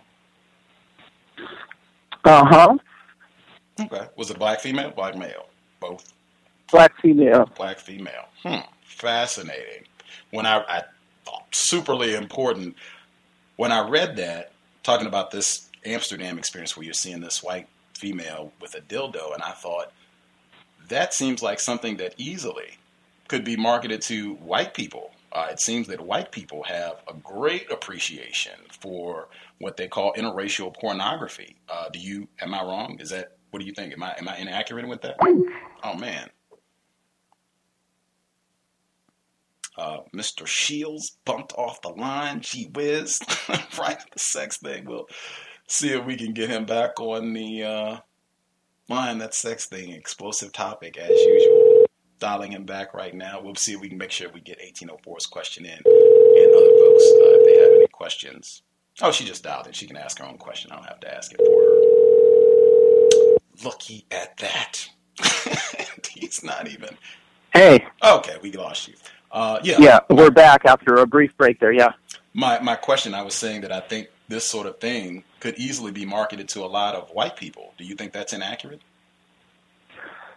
That's interesting. I mean, none of these sentences are written in stone. All of these sentences, I hope, have a whiplash that could be sent in the other direction. I think that's an interesting point. I just, that was my take on that particular moment. But I mean, obviously, what's the line from Baldwin that opens the book is something like an epigraph from James Baldwin where he says, it's basically, a lot of your questions in a way come from this idea, which is basically, I call myself black only because you call yourself white. I forget how the epigraph goes. Did you have it there? Each of us helplessly and forever contains the other. Oh, okay. I'm thinking of this other passage, which is later on in the book. But in any case, I think that's my little riff on it. But I think that your point is equally valid. And in a way, it's the moment you say black, you're the opposite is equally valid. So I think I could easily have taken that passage that way, just like in a passage in which I talk about a coach who pretends that black players are the owners and he's, sort of the slave or whatever. That all these passages I could have gone in a different direction, or I always tried to find the button that, I wasn't consciously being provocative but I was trying to find where the sores were. I tried so many of the passages I wrote, I'd write them, I'd delete them, I'd write them, I'd delete them, and then often I found the passages which I found the most embarrassing or difficult or startling or self-incriminating are, frankly, the passages over the last 15 years that readers, reviewers, critics, scholars have quoted back to me with the most admiration, both black and white. Like, that's interesting. If the book didn't work for you, then that's my failure. Really quick as well, on page 103, you, in a chapter titled Converting Our Self-Loathing to Hatred, you write, driving home from work, a white female colleague in the English department picks up a black male hitchhiker in order to prove to herself that she's not racist. She tells the hitchhiker, I picked you up to prove to myself I'm not racist. The hitchhiker says, you're a fool, I could have killed you. When I read that passage, I thought, and this is what I mean about pathology. I can't categorize this as anything else but white pathology, white racism, white supremacy, I said, okay, because racism, in my view, that is a crime, so I'm looking at other crimes. If a pedophile came to me and said, I'm going to go to this elementary school and I'm not going to touch a single child, not one of them, to prove to myself I'm not a pedophile. I mean, that is astounding to me. If a bank robber came to me and said, I'm going to go to 5 banks today, I'm not going to hold anybody up, I'm not going to rob anyone, to prove to myself I am not a bank robber. I mean, it's absurd to me on so many. That's why I say I can only call that pathology. If you have a better term for it, please tell me. And then when I add on top of that, a racist could pick up a black person, a black hitchhiker, and give them a ride and still practice racism, right? Definitely. I mean, I'm just trying to show how intractable the problems are. I mean, I don't know. I think you, in a way, were either totally agreeing, totally disagreeing, I'm not sure what, but basically, every passage you are reading are the ones that are the nerve centers of the book, for sure. And I think each time I just feel like, yeah, that's a really troublemaking, heart-pounding passage that should get the reader, white, black, female, male, to, either shake their head or be depressed or be alarmed, or I think, I don't know what to say. Like, the book tries to explore these very difficult things, and, I think there's no gain in saying this passage feels racist, that passage feels racist. Like, okay, that's pretty much what the book is trying to explore, and have me, by the end of the book, I'm in a sense, I'm a sort of a fictional character, a symbolic character. To me, what the ultimate target of the book is the way in which, and you may not sign on to this, but to me, I try to view racism as part of a larger human pattern. It could be that to you there's nothing bigger than racism, but to me, I try to see how men and women, black people, white people, spectators, players, children, parents, Easterners, Westerners, that all these kind of supposedly diametrically opposed groups tend to take what is in themselves that they can't face and project it onto a fantasized other, so that I see it as, a relatively profound and intractable human tendency, a kind of tribalism that most people are guilty of, like the whole story about the painted bird. I think I tell the story in the book about how birds will, a bunch of white birds, and one bird will have a little black speck on it, and the birds will peck to death that bird because it's different. I mean, that's about as depressing a story as exists on the planet. And I think if the book works, the book kind of jumps the tracks and tries to get the reader to ask themselves to basically scrutinize their own tribalism, whether that's Jewish or Muslim or black or white. Okay, obviously these things. I do want to hop in right there, just in the interest of time. Please do. And what we said before about currently the dominant tribe with the hammer globally is white people, and that's something I think of course. This is just a quickie. This is not an indictment of you per se or white people. I just found it fascinating with how things have changed since this book was published. This is on page 204. You write, before the game begins, this is a playoff game, Sonics-Lakers. Before the game begins, Michael Richards, Kramer on Seinfeld, throws out the Civility ball. Then, on his way to his seat, tries to shake several of the Lakers' hands. None of them acknowledges him.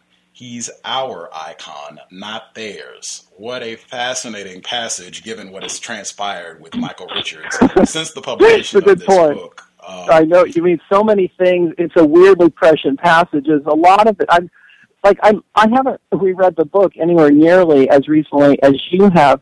Does the book seem dated, or does it still seem relatively to be capturing a culture that you still recognize? I hear a lot of the ideas, particularly the sentiment about white victims in the NBA. I hear a lot of that. I thought of with LeBron James, him going to Miami, and the white fans in Cleveland burning. That was amazing. That was amazing. Could have fit right in this book. Totally.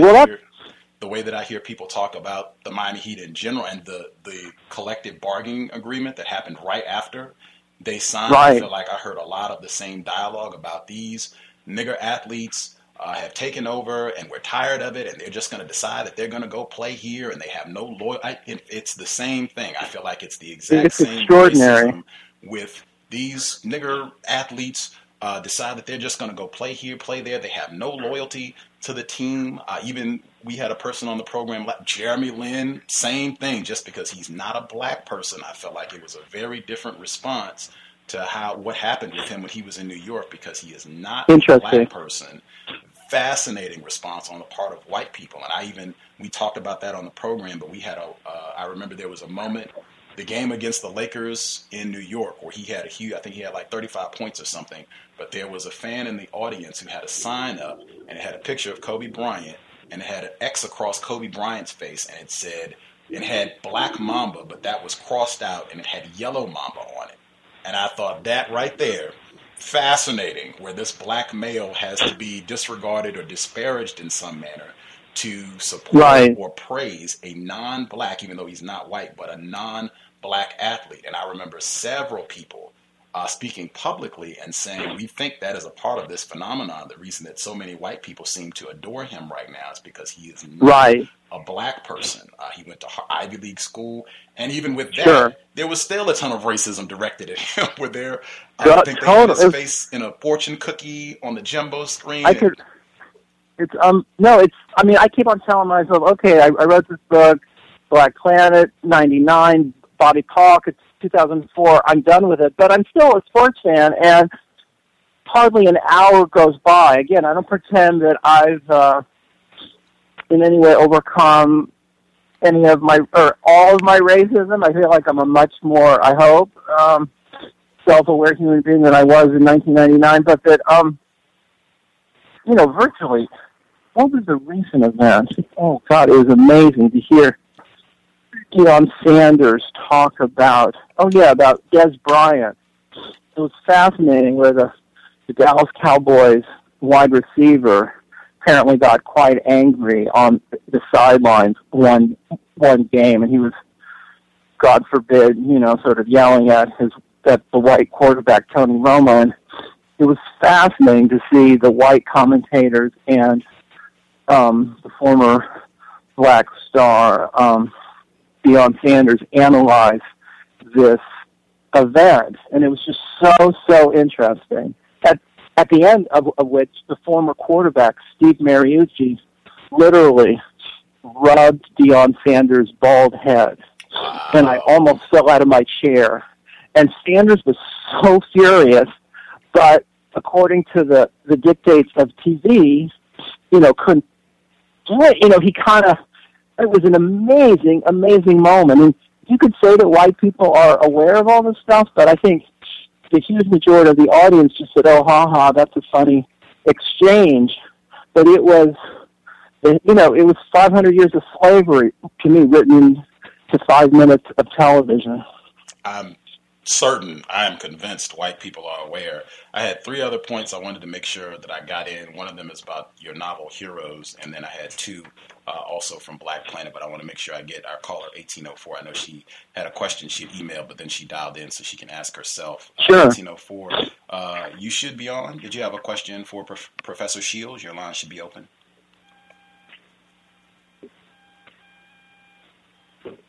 $1804, you there? Line should be open. Did she leave us?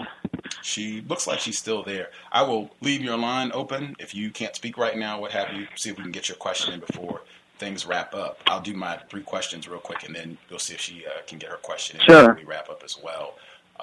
Let's see. I'll just go right in order. Number 1, the passage we began with, that quote from Richard Pryor.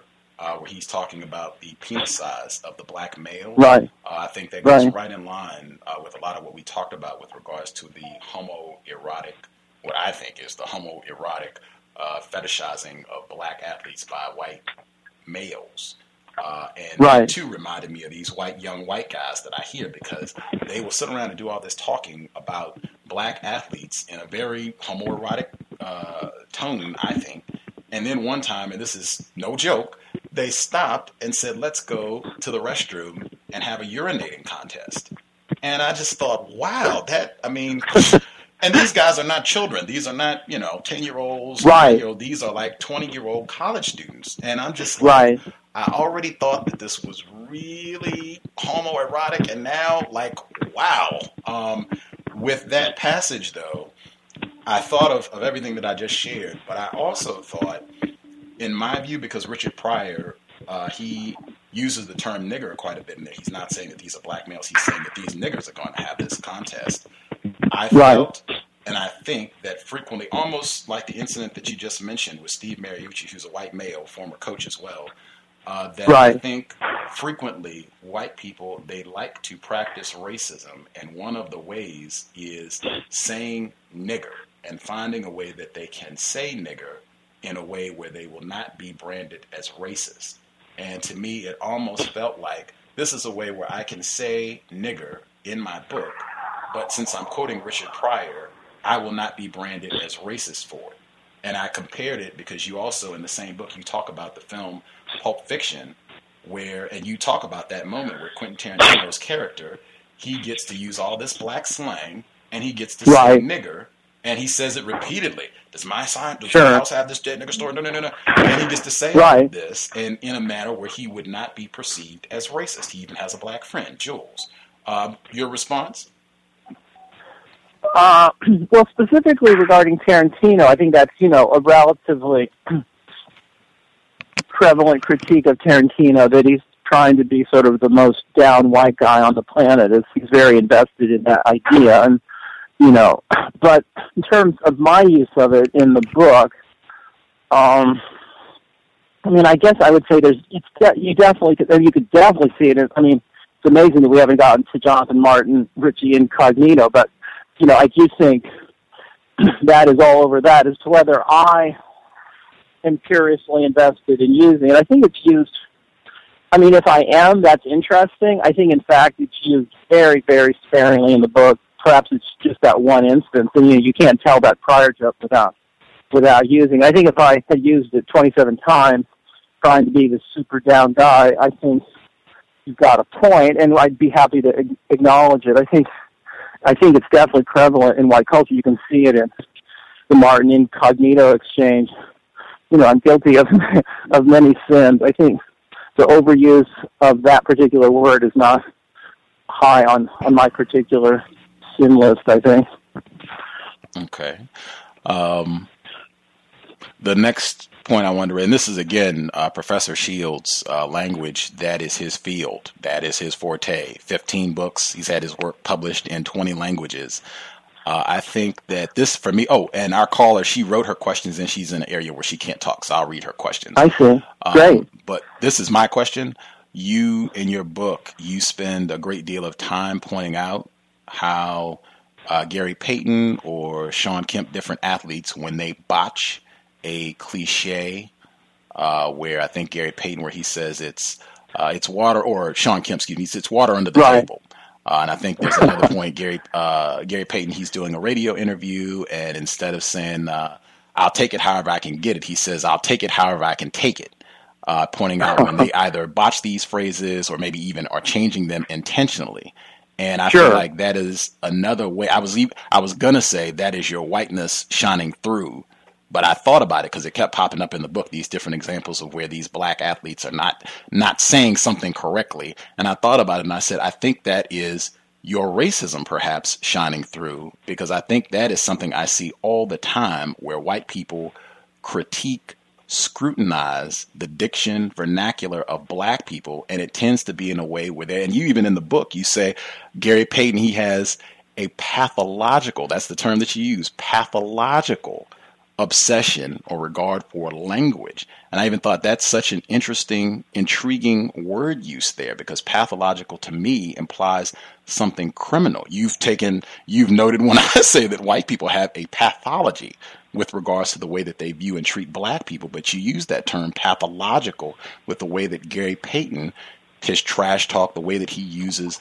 language. And I see that as a pattern, not just with you, but with white people in general, whether it is scrutinizing and saying that these black people don't speak very well, there's something defective about the way that they speak English, or the converse, when they talk about President Obama, you speak so well. Senator Harry Reid's comment, you speak so, he doesn't sound like those other black people with their ghetto jargon and slang, so he's much more acceptable to us.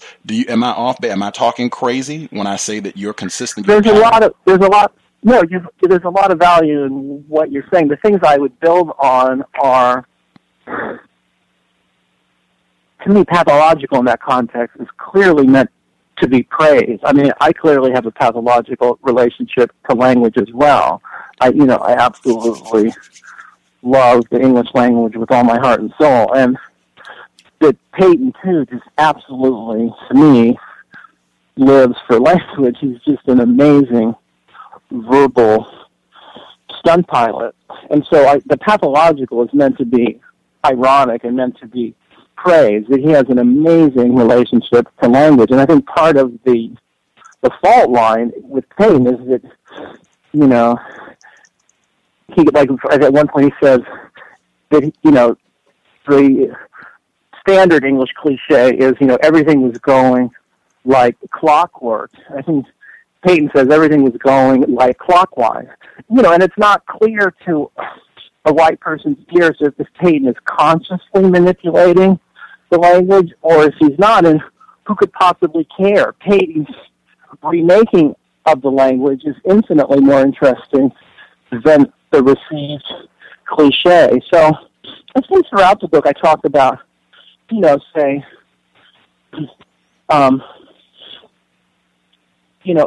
how common it is for African American babies to be named with names that are not spelled according to standard white American English. There'll be a certain give or play in the spelling or even conception of the name. And that I think in the interview with me that you originally read, I talk about this as a kind of celebration atop a graveyard, that basically for hundreds of years black people were named by their masters, and their names might be John Smith or Tom Jones or whatever. And to me that, I'm not exactly the first person to point this out, whether it's hip-hop or stand-up comedy or whatever, that basically African-American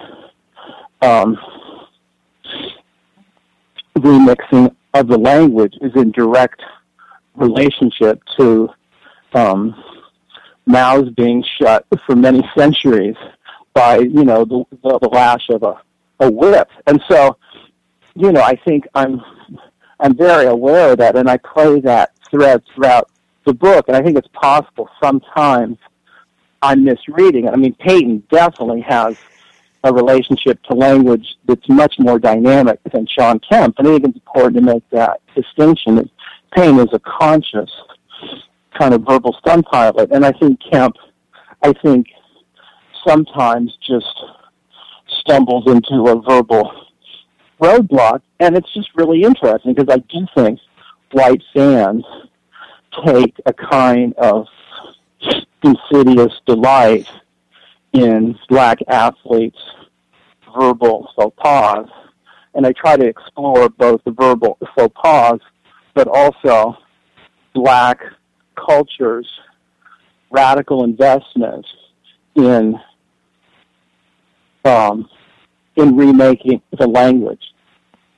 I would just add on that. I think same thing we were saying before. I don't think this is contained to the world of athletics. I think white people in general, not just white sports fans, I think white people in general seem to have an obsession, and I would even say at times it appears to be enjoyment in correcting black speech, analyzing, scrutinizing black speech, and highlighting black faux pas when a black person does not conform to the way white people think you should speak. You mentioned NPR. NPR did a whole segment last week where they were talking about the word ask being said as ax, and I laugh because that even pops up in your book where Gary Payton, and it's a black person, but a black person makes a comment about Gary Payton saying ax instead of ask. And I would say that's what we talked about at the very beginning of the program, how even a lot of black people end up acting out and thinking in these racist ways about black people and the way that we think about black speech patterns, black vernacular. I also, to me, the thing. Go ahead. I'm sorry. Go ahead. Well, I was just going to jump in with a comment, which it's so interesting to me that a black person can't win for losing, because if you're Obama and you speak the King's English, you're endlessly mocked as someone overinvested in Harvard Law School. And if you're Kanye West and you're speaking the idiom of street culture, you're mocked as some kind of thug. So it's an unbelievable, as you well know, and your listeners probably well know, it's an unwinnable game. The deck is stacked. Absolutely. This is my last one. I'll get 1804's questions in, and that should tie us up. The last one, and this is Heroes, your novel, which is quite interesting as well. I heard about BlackPlanet first, so that was the book I wanted to focus on, but Heroes as well. Sure. This book, about folks are interested, you have a writer who is covering a local basketball team, college basketball team, and this white guy who's really good, really talented, but he might have engaged in some sort of criminal activity or done something fraudulent, and he's wrestling with whether or not he's going to divulge this. He works for a newspaper, sportswriter, whether he's going to divulge this, mess up this guy's career, or whether he's going to keep it to himself and keep on rolling. When I was reading it, and I thought it was fascinating, and I didn't get to finish, so I could be wrong, and this is another one. Set me straight if I have read this in error, but as I was reading it, and you are talking about the main character journalist, and as you're talking about this white basketball player, and you mentioned the term narcissist. I think you branded Gary Payton as being a narcissist, and I thought, wow, to me, unless I'm wrong, I see Professor Shields as two people in this book. Like, he's written himself in as the sports writer, because you are the writer. He's written himself in as the sports writer who is watching these basketball games, has a deep appreciation for the basketball, and is covering all of this and is trying to make this moral decision about what to divulge. And he's written himself in as this white player who wants to be a black guy who has all these flashy moves and everything, but wants to play basketball the right way. I was like, wow, that is fascinating to write a book where I think you have two of the main characters in the book, not just one. Am I off? Am I crazy? That's a wonderful reading. I mean, I love that. I'd probably plead guilty. I mean, obviously it's a novel. I wrote it almost 30 years ago. And, on some level, it probably wants to be read as a novel. But, after our 2 hours of talk, you can see I'm both the commentator and this sort of would-be, wannabe jock. I play high school hoops. I played college freshman hoops. I was a decent athlete, and I think that's a fascinating reading. That I'm clearly identify with the sports writer to a certain degree, but I also, the Belvin Menkus character is in a way a little bit of a wish fulfillment. It's undeniable that Heroes from '84 is clearly the fictional precursor of BlackPlanet 15 years later. There are so many ways in which Heroes is the dry run for BlackPlanet 15 years later, that the Biederman-Menkus relationship is clearly repeated 15 years later in Shields-Payton in BlackPlanet. Absolutely. Okay. I'm going to keep reading, see if, it holds up for the whole way through. But do read Body Politic. There's a lot on race and sports. I don't know if you've tackled that one yet. But did I send you that collection of essays on sports and race? Yes, sir. Thank you kindly. I think that one, there's a lot of stuff there that I think you'll find interesting, I hope. Okay, I will do that. No problem. Thank you for sending. 1804's questions, she had two of them. Her first question is, what is the difference between a guilty white liberal and a refined racist practicing racism in a hypocritical way? That's her question. That's a good one. Do you want to give me the second one, or? Oh, okay. Her second question is the expression guilty white liberal, in quotes, used by a white person a way to practice racism while appearing to maintain the moral high ground by feigning guilt? I mean, those are excellent questions, and I think they overlap pretty strongly. All I can say is that, is that the book, is an attempt for me to try to almost literally page by page and chapter by chapter confront, struggle with, understand, and have glimmers of overcoming my racism. And I think in my life, I work exceedingly hard to overcome it. And so I don't know about the terms guilty white liberal or feigned racism. They're all pretty live terms, but to me, I'm not interested in being passive. I'm not interested in saying, oh, gee, I'm a guilty white liberal, so I'm free to be racist. I'm interested in, what I would call spiritual progress, in becoming a more empathetic and thoughtful human being who gets beyond the poisonous racism that I think is part of my birthright as a white person. So for me, I'm not sure if I'm answering her questions terribly well, but for me, the live term is, to me, the activity of my life is very much one in everything I write of confronting my own tribalism and racism and prejudice and working quite hard. For instance, having this conversation with you, I'd heard you're a pretty tough questioner, and there's part of me that would have said, no, I don't want this, but I really relish the conversation. I've learned an awful lot. You posed some difficult questions for me. I've learned quite a bit, and I think just engaging in this conversation has been extremely useful to me. Well, I hope that answered your questions. 1804. You can. Oh, she said thanks. I guess she is satisfied. Right on. Oh, good. Well, hope 1804 is doing well. I do as well. Who told you?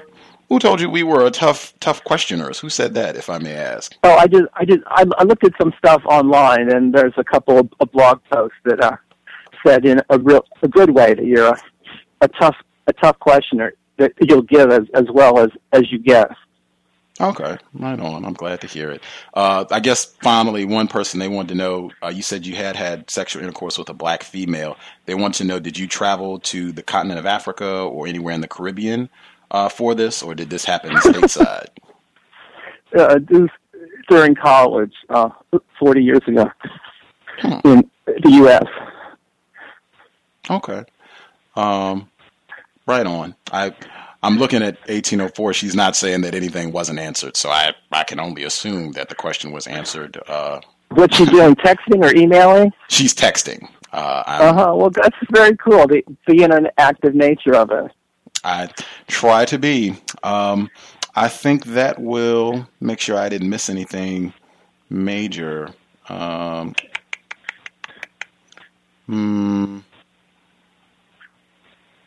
Yeah, I think I'm satisfied. I think I covered everything. Well, thanks. I mean, obviously we haven't solved all world problems, but I think it was a really interesting conversation from my point of view, and I hope that you found it a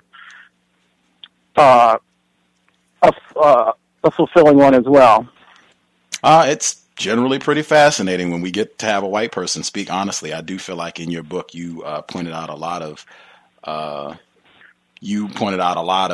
interesting tidbits that I think a lot of white people would have shied away from. I guess if you'll indulge me with a final one, this is about Kendall Gill, and I thought this was on page 2. This is the very beginning of the book, and this is even sexualized as well. That's why I'm hoping to get your response on this. For folks who don't know, Kendall Gill, black male, former basketball, he's retired now. During this season, he announced publicly that he was suffering from depression. I think some people didn't believe it. You kind of raised that in the book, where some people thought he was making it all up, and whatever the case may be. Before you get to his publicly stating that he had depression, clinical depression, he had to leave the team for a little while. He did come back. This is page 2. You were talking to him about possibly viewing a movie segment that was about basketball. And you write, when you ask him to do this, he says, sure, but his eyes communicate unmissably, no, of course not. You must be kidding. Never, not in a million years. I think I'm trying to be friendly, to treat them as people, to treat them as people rather than as athletes. But what I'm really trying to do, I realize later, is neuter them, make them slow students in the back of my class, put them on equal or lesser footing. I thought that was fascinating, especially given that this is a black male who divulges that he has depression later on this season, I guess a few months after this exchange. And given later on in the text, when you're talking about Kendall Gill, he makes a statement where he says, hey, I'm 24, I'm a black male, I have lots of money, I'm living the dream. And you said that it was like white people, this further made them hate him. Like, oh my gosh, I can't believe he's going to say that. We want him to be, I'm hungry and I'm ready to go out here and do all of this. And for me, this is my thought process. It stood out because when I have heard black males make that sort of statement, black athletes I'm talking about, or black entertainers who do happen to have a lot of money, and it just seems to really rile up white people. Like, I cannot believe this nigger is going to say this sort of thing. And it really sorts to make a lot of the white disgust, white racism, ratchet up another level. And I thought, wow, for this black male to say that and then say he's dealing with depression, and to have a lot of people say, oh, he's fooling it, we don't have any we don't feel bad for him, we don't have any sympathy for him, we're further disgusted with this millionaire black athlete. And your comment at the beginning, it really came back to me like, I'm asking him to watch this video with me. I think he says sure, but he's communicating no, of course not, I don't want to do it. And you admit, hey, I realized later I wanted to neuter this guy, to make him as a slow student in the back of my class, to put him on equal or lesser footing. And I just wanted to get your response to that.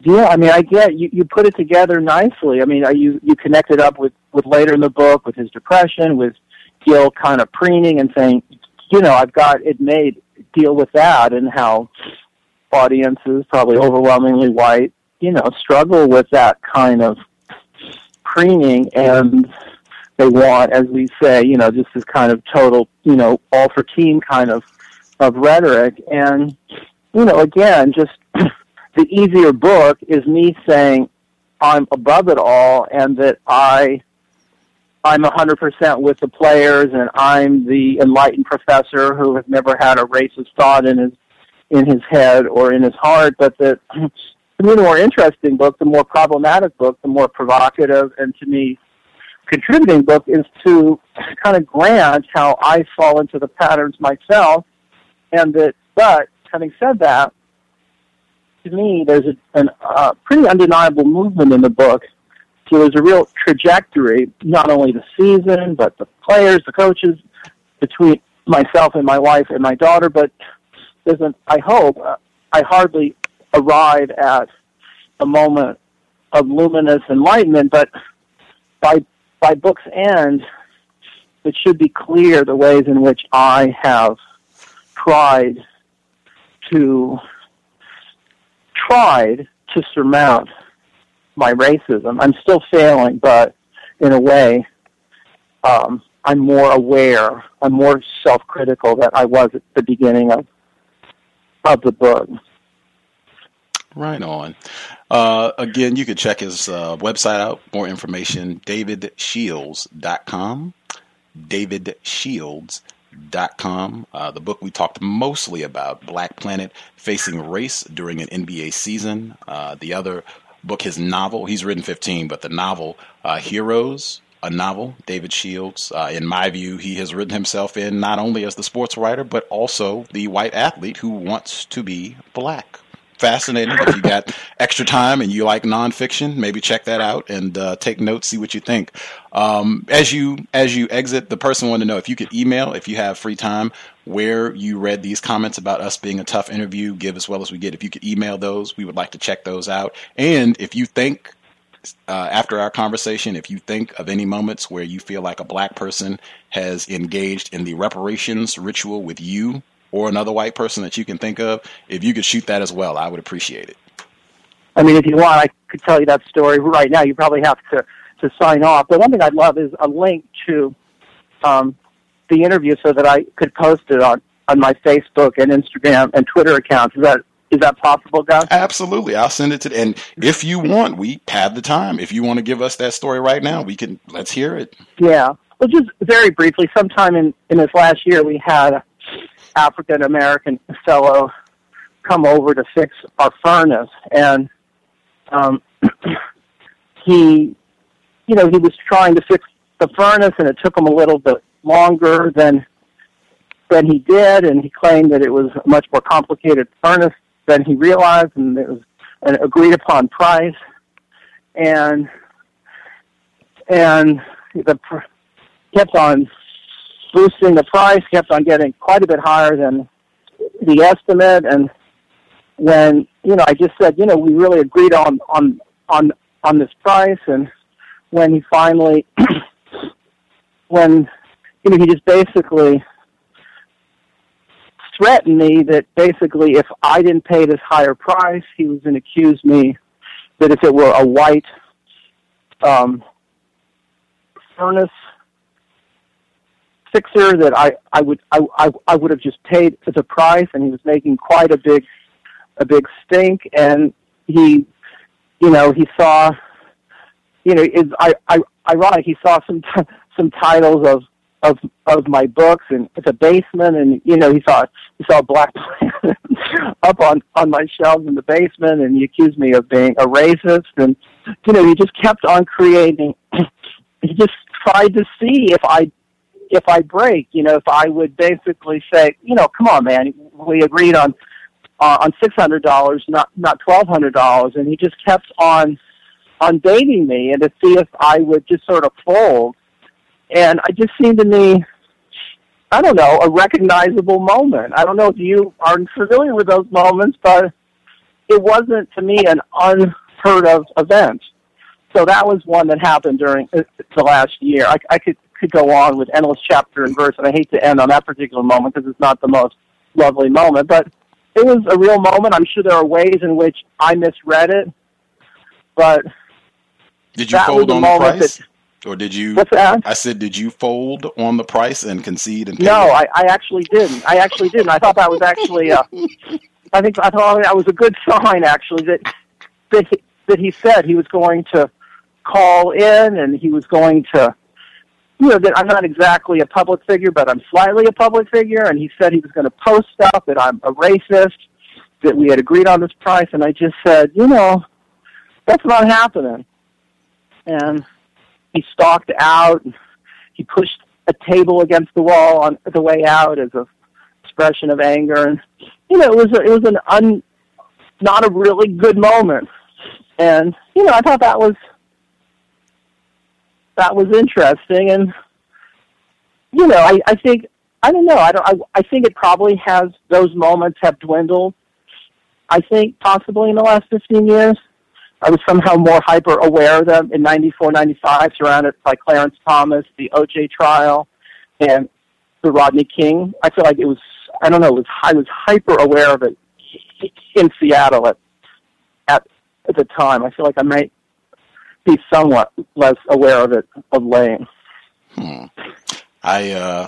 At least my view, I would say that doesn't count either, because he didn't get the money out of you. That seemed to be tied to the whole reparation ritual, was using it to get a concession from quote unquote white liberals. It was an attempt, which I rebuffed. I felt like as an act of respect, frankly. I felt like if I had given him the reparations, it would have been an act of the most, almost, again, we're back to guilty white liberalism. I was trying not to play the guilty white liberal and treat them person to person. But, again, we could agree to disagree if we want. Right on. Well, our other listener, Bruce Fine, she also pointed out that tends to be a pretty standard occurrence with regards to repairmen, auto repairmen, and other folks who do that sort of job. That they, this is a lot more intricate than I first thought. It's going to be 1,500 instead of 700. That tends to happen pretty regularly with white people, non-white people. I don't know if it would have been a reparation ritual if it had been a white person who did the same thing, which does happen pretty regular, but.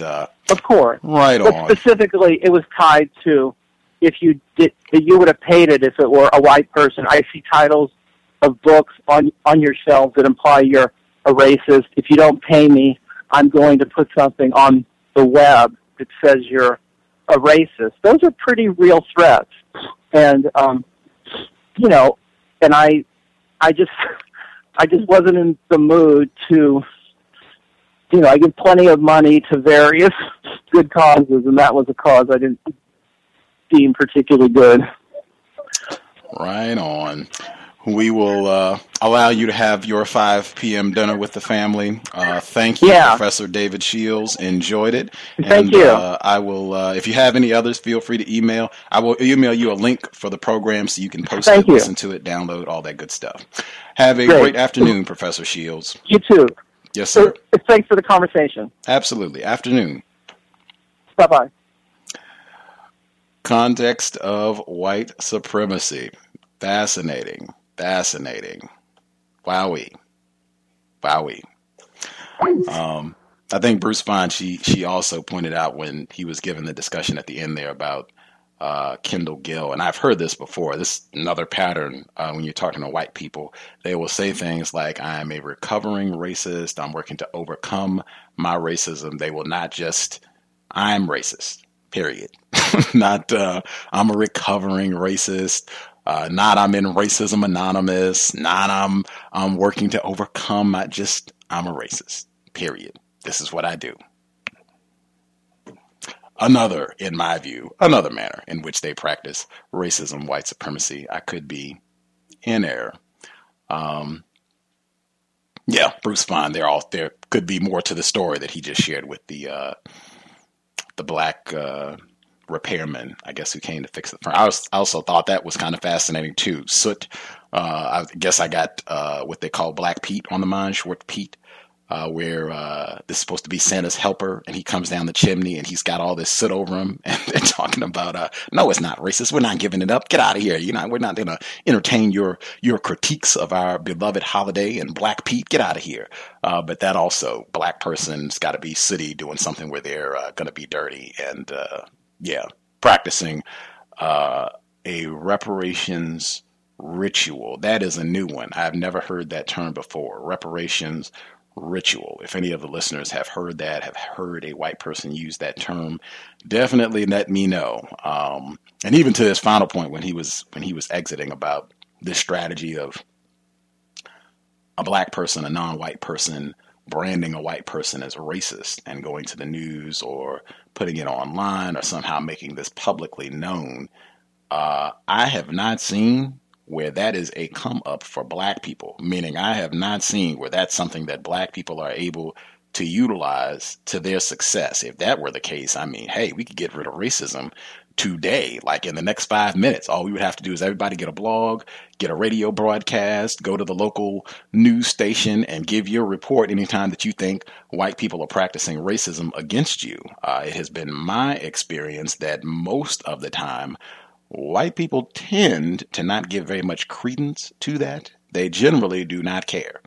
Or they do the standard, it must be something else. It couldn't be racism. I don't think such and such is a racist, regardless of what happens. I don't think such and such is a racist. I don't think that was racism.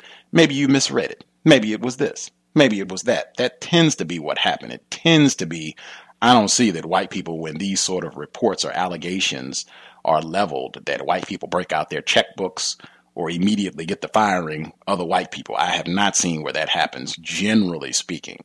I could be in error, but you all can reflect on that for yourselves, the times that you have accused or reported that somebody else suspected a white person of practicing racism.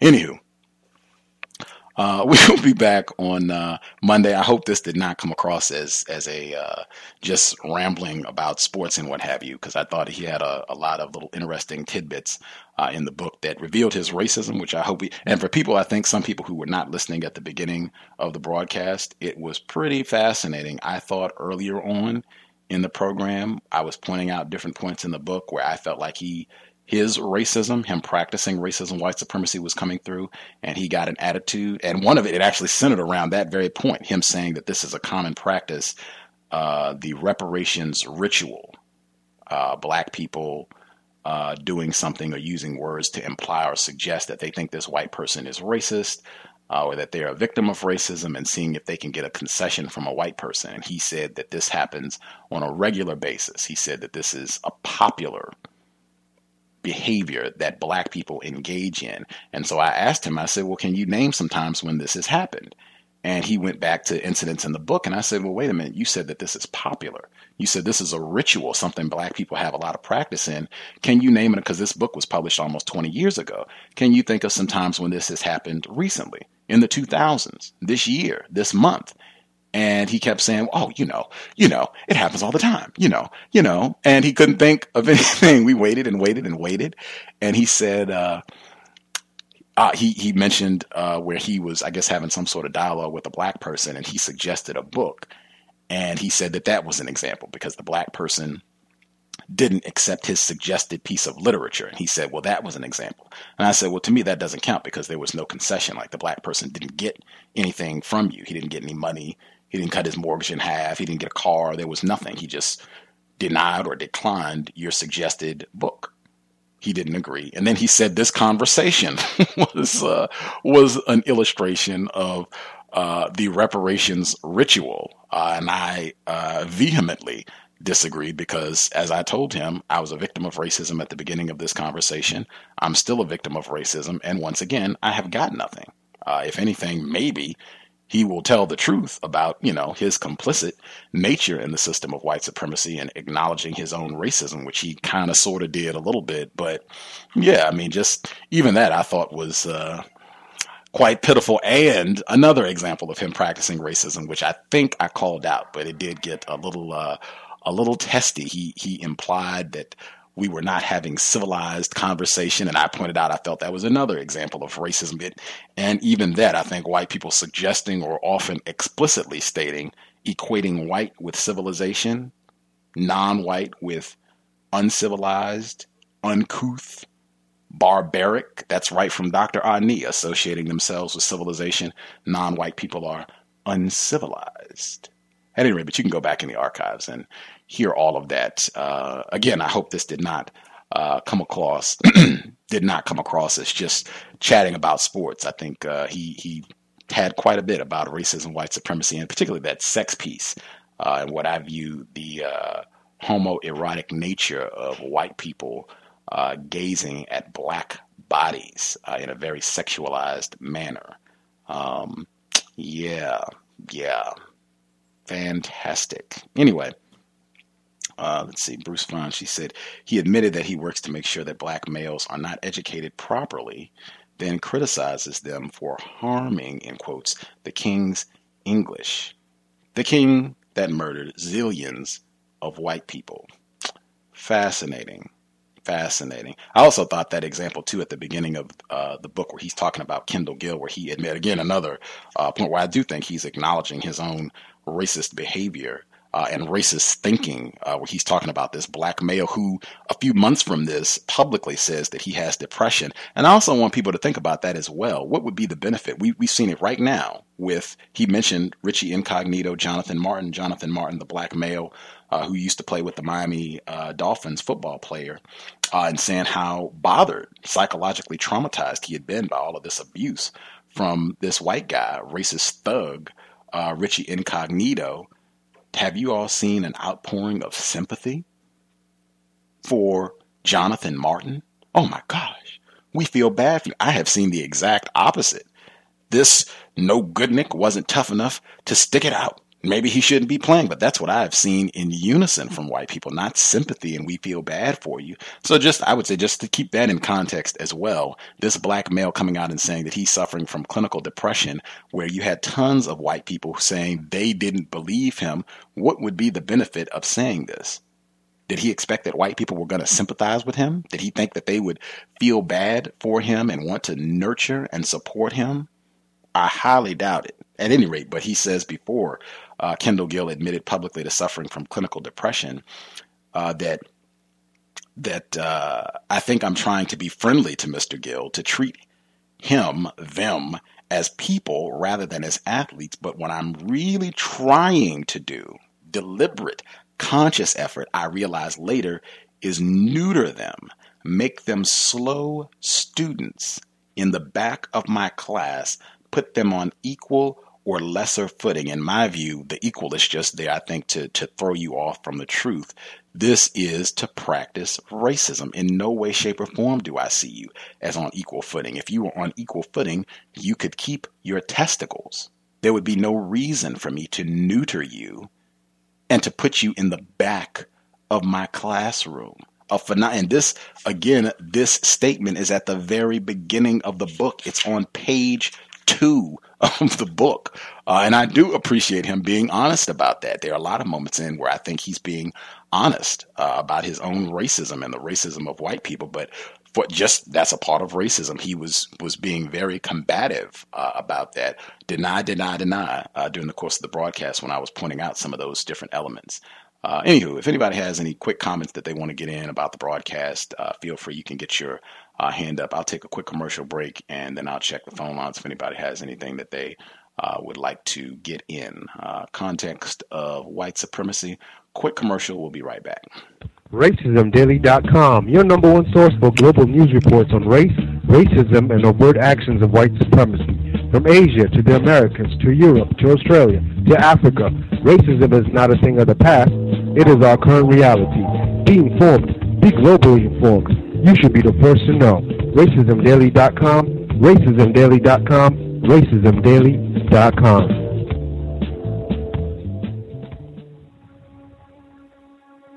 Is racism hurting you? On issues of race, are you unable to speak, think, and act with clarity and confidence? Are you tired of laughing when nothing is funny, smiling when you are not happy, agreeing when you really disagree?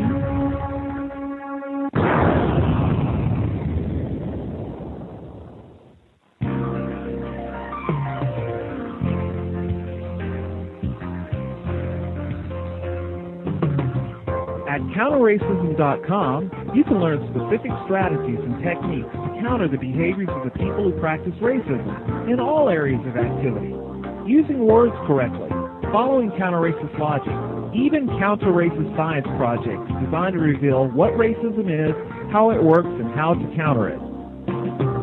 The open-source code writing format allows you to pick and choose from a variety of counter-racist suggestions so you can produce a code that works for you. Stop by counterracism.com today and help replace racism with justice. That's counter-racism.com. Do you need a one-stop shop for all of your multimedia needs? Triumphant Multimedia is a skilled team of professionals with a passion for great marketing and chic design. Our specialties include consulting, brand development, copywriting, and creative graphic design that's second to none. We also offer photography, photo retouching, videography, and video editing. At Triumphant Multimedia, our goal is to provide highly effective creative solutions built to suit any individual need or budget. Give us a call at 678-732-8067 or check us out online at trimultimedia.com. Right on. Again, we'll be back on Friday. Nelson Mandela autobiography. Folks would like to get that, the MP3 version. That would be appreciated because that is going to be the next book that we do starting this Friday. His autobiography. I just feel it's timely. I think we could benefit from learning a bit more. And I think it would put us in a better position to pick out the racism that white people are currently practicing. Necrophilia around the death of victim of white supremacy. former president of South Africa, Nelson Mandela. But if you can nab that, drop me an email. I would be super appreciative. We will be ready to roll this Friday, 8 p.m. Eastern, 5 p.m. Pacific. I put it on my Amazon wish list, but they do not allow you to put audiobooks from audible.com on the wish list, unfortunately. So if you can nab that, I would be super duper appreciative. Right on. We're doing it either way, though. That has been decided. This is another quick. He had a lot of just very revealing passages about white pathology. And again, I would point out, I raised that as well towards the end. He had a problem with me using the term white pathology and describing their behavior as pathology. But in the book, he describes Gary Payton's relationship to language as pathological. And when I questioned him about it, he said that he was using the term in the context of Gary Payton, he was using it to praise him. I would just say, you can think for yourself, how many times have you heard anyone use the term pathology or pathological as an adjective to describe someone in a manner that is complimentary, to praise someone for what they're doing? Most of the time, when I hear that term, I would say like 99% of the time, it is used in a manner to imply something deviant or criminal about a person. But I will leave that to you. I guess give you one last little nugget from his book. This is on page 173. His wife, white woman, she's having a dream about Gary Payton. 173. I'm skipping through some of it because it's just extra deep. He gets really obsessive. He wants to know all the details, what time, what day, blah, blah, blah. And it's in the chapter titled, Can You Feel Now What Power Feels Like? So he says, was the ice cream melt? She was having ice cream in the dream. Was the ice cream melting? I say, OJ details, OJ Simpson. Anyway, what I remember is that it was at the beach in Lake Forest, her hometown, an opulent suburb on the north shore of Chicago, where hers was one of the few merely middle-class families.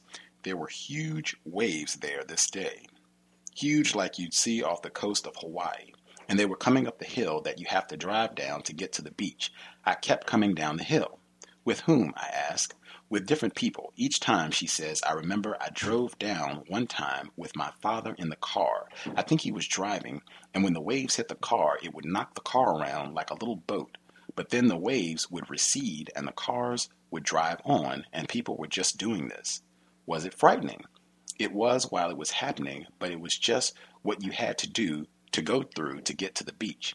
It was a fun day at the beach because the big waves were there. Lori has always understood better than I have that obstacles amplify rather than diminish enjoyment. It was like surfing. Then there was another time when I was coming down the hill in the car.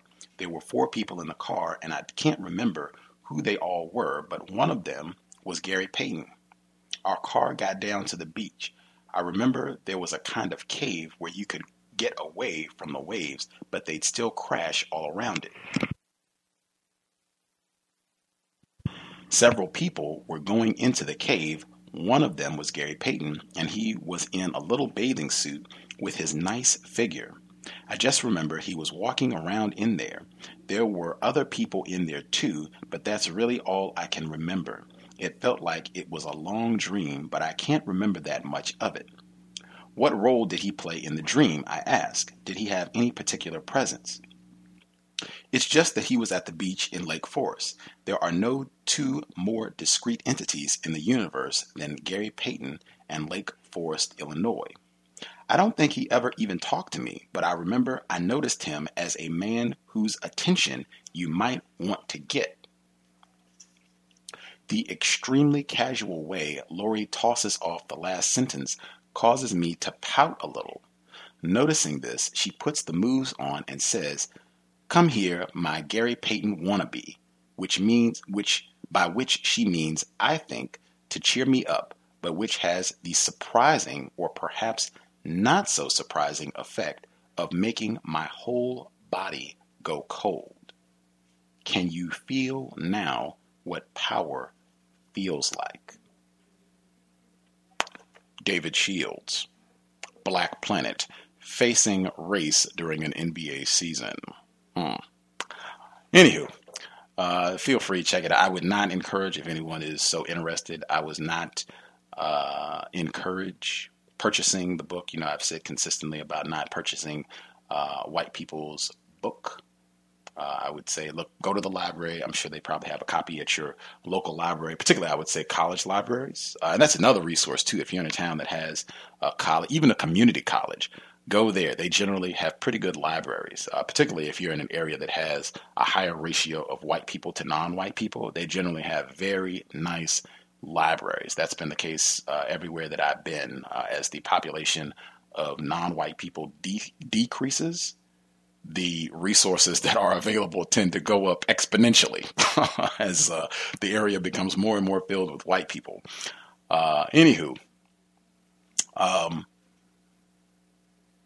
yeah, that whole little dream segment there, I thought the sex thing is ubiquitous throughout the book. I will assume if anybody had any comments they wanted to get in, you should get your hand up next 5 minutes or so if you have anything you want to get in about Mr. Shields, what he had to share on the broadcast. Racist suspect. Hopefully he'll shoot me that email with the blogs where he said he found information, folks talking about the program and saying that they got tough questions on the broadcast that we give as good as we get. I don't know if that's supposed to be a compliment or something derogatory, but at any rate, you should not be looking for praise. I guess that's one thing that I would say. You should not be looking for praise or adulation from anyone, white people or non-white people, if you are going about the business of countering racism. I think last year she said when she was on the program Saturday, she was out hearing, I think, Jared Taylor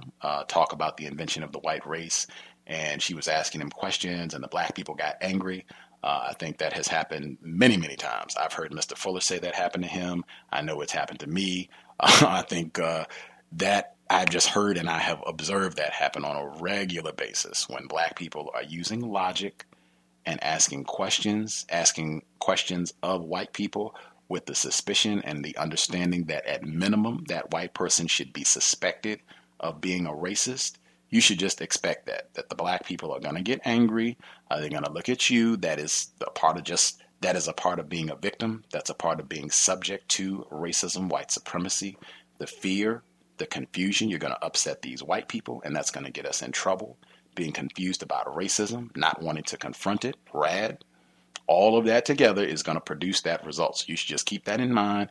Don't let it upset you, and don't let it distract you from your focus. I guess one of the final things I would say is with a book like this, I think it's dangerous because I think someone like Mr. Shields, he would write this where he does give up some tidbits a little bit about his own racism and white people's racism in general, particularly if you're less confused when you read the book. But I think he would write a book like this, and generally he would expect that the reaction would be that black people would praise and adore him. And oh my gosh, this white man has told all these truths, and oh my God, what an incredible white man. And I can't believe he would, be so honest, that we would just be stunned that a white person could do this and we would not think of him as a racist. That would be the general response to a white person writing a book like this. And I think that's another way that they kind of get us. They exploit our being confused and being in a weak state where we do not take something like this and say, okay, I'm going to read this as though you're a racist. He said at the very beginning of the program that he's writing and trying to explore his own flaws and the own racism that he has within him. Okay, I'm going to take you at your word and read this as though this is a white person who admits to being racist, who's writing about racism, his own and white people's racism in general.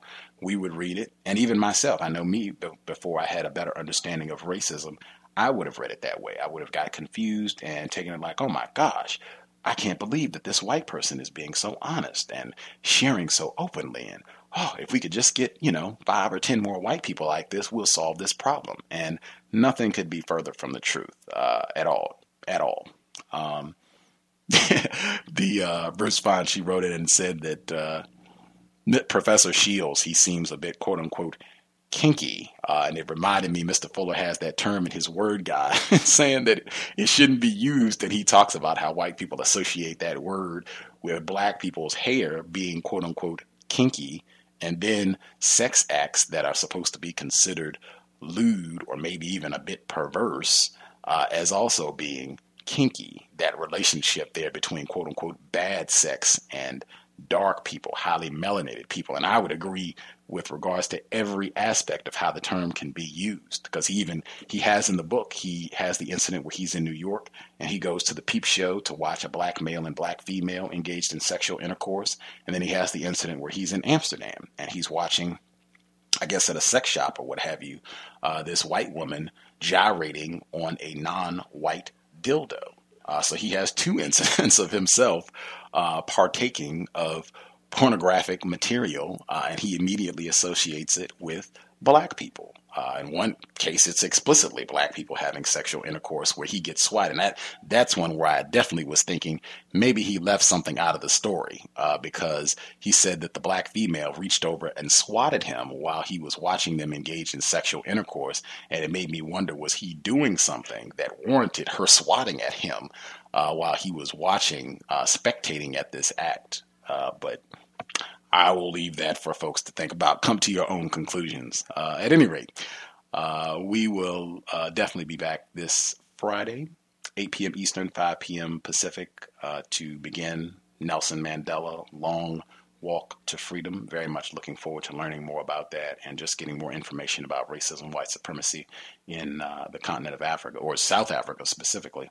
The person that dialed in, if you had a quick comment, 8225, did you have something you wanted to get in? Yeah, it was just a very interesting show, and I actually had the book, in Seattle. I think my father actually bought it.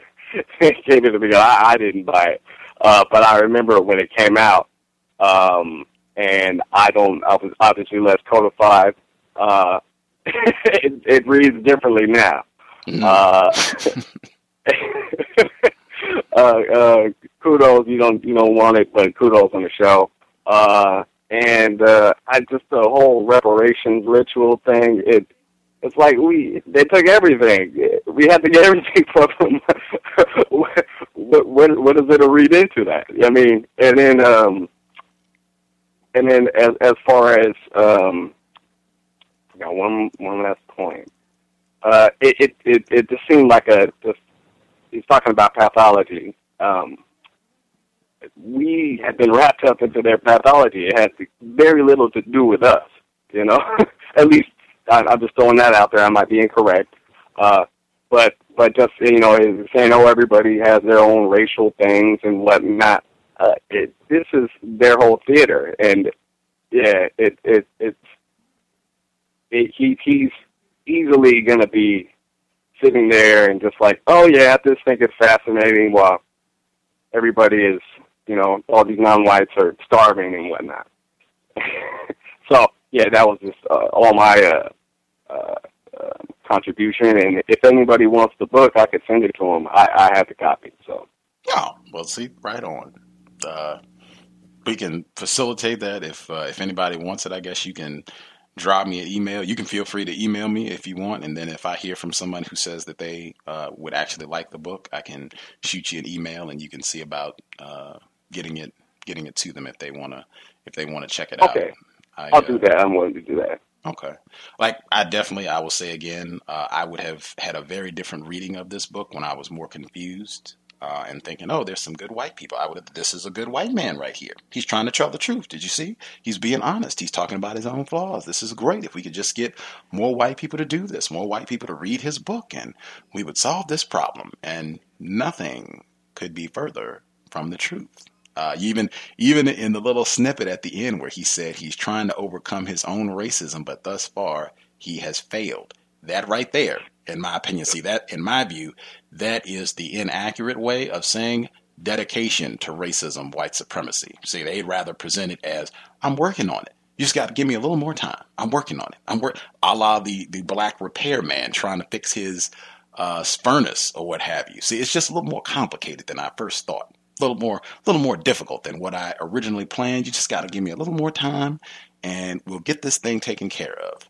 Nothing could be further from the truth. The most accurate way of stating that is I am dedicated to the practice of racism, white supremacy. Your furnace is never going to be fixed. You all are going to be niggers forever if I have anything to do with it. That is the accurate read on that. I could be in error. I'll say again. And also, before I guess, make sure CNN on their front page, this is another one of their strategies, what they'll do. Now, the top story, it says they sold their daughters into sex slavery, and it has a bunch of females that are from the area of the world known as Cambodia. They all look non-white. None of these females look white to me. None of them look like they would be accepted as white. And it has all their pictures up and, oh, why would they do this? And putting their children in this terrible situation to be sexually exploited. In my view, this is total tacky racism. If you're going to put photos and images up, you put the culprit's picture up. You put the white males and or white females who are sexually exploiting these non-white mothers' daughters and children, if they're sending their males into it as well, male children. You put those white people's photograph up, because this would not exist. There would be no sex slave industry if there was not a buyer. When Mr. Fuller talks about slavery, he is totally to blame on white people. There would be no slave industry if there was no one to sell. Same thing with this. Prostitution would go out of business immediately if everyone took the stance, this is incorrect. We should not be taking advantage of anyone who needs money, however desperate their situation is. We shouldn't be taking advantage of them sexually. This is someone who needs help, who should not be out forced to compromise their body to please someone else sexually. If everyone took that position, these mothers would not have to make this choice. It would just be, let's get them the help that they need so they don't have to make this sort of quote unquote choice under the system of white supremacy. But in my view, that's another, just that right there, having their photographs up to have some sort of blame, or how could they do this? What kind of parents are they? No. Put the white people's face. Let's see what they look like. Let's see what these white perverts are, because I'm sure these are young children. I'm sure these are not 21, 25, 30-year-olds. I'm sure these are like 12, 5, 8, 7, 11. I'm sure these are very young non-white children who are being exploited and raped. That's just my 2 cents on what's on the CNN front page. But you can check that for yourself right now, anyone who is interested. At any rate, I will assume everybody is grand. Nope. 1804, if you had a comment you wanted to get in before close out, feel free. Yeah, I just wanted to say what he had to say about, I forget the phrase that he used. Reparation ritual? Yes. I couldn't help but wonder if this was one of these shows where you were asking for a compensatory request, what would he say then? You know what I mean? Because here it is. I'm just wondering, because the moment he said that, I thought of the compensatory request, and I was like, well, what would he say if you had made a compensatory request, which you've made on the show before? And I'm just wondering if that's what he's talking about. It could have been the person he said that told him about our broadcast could have, he could have heard one of those programs, or they could have commented on one of those programs. It absolutely could have been, but it seemed like he was almost suggesting that me pointing out where I thought he was deliberately practicing racism, that right there was some sort of reparations. Me calling out and saying, well, I think you're practicing racism here. I think you're talking about all this white victimhood. I think that right there is a deliberate act of racism. It seemed like he was trying to suggest that right there was another form of the reparations ritual. Yeah. I agree, yeah. And my answer to that is, well, if you have a problem every time a black person talks about racism, because their default is they'd like us to not talk about it at all. That's what they want. So then if you have a problem with it, then do away with racism itself. But what they would like to do is keep racism and then have us never talk about it. And I definitely was schooled in that in my forays into higher education. I was definitely trained But that was always a bad idea. And so they want their cake and to eat it too. Mm-hmm. And that's what's great about this method is we're going to be talking about it, but not in the way that his handyman did. We're going to be talking about it, but we're going to be talking about it rationally and calmly. Absolutely. And to me, that is the only way I accept to interact with white people, except, of course, at work.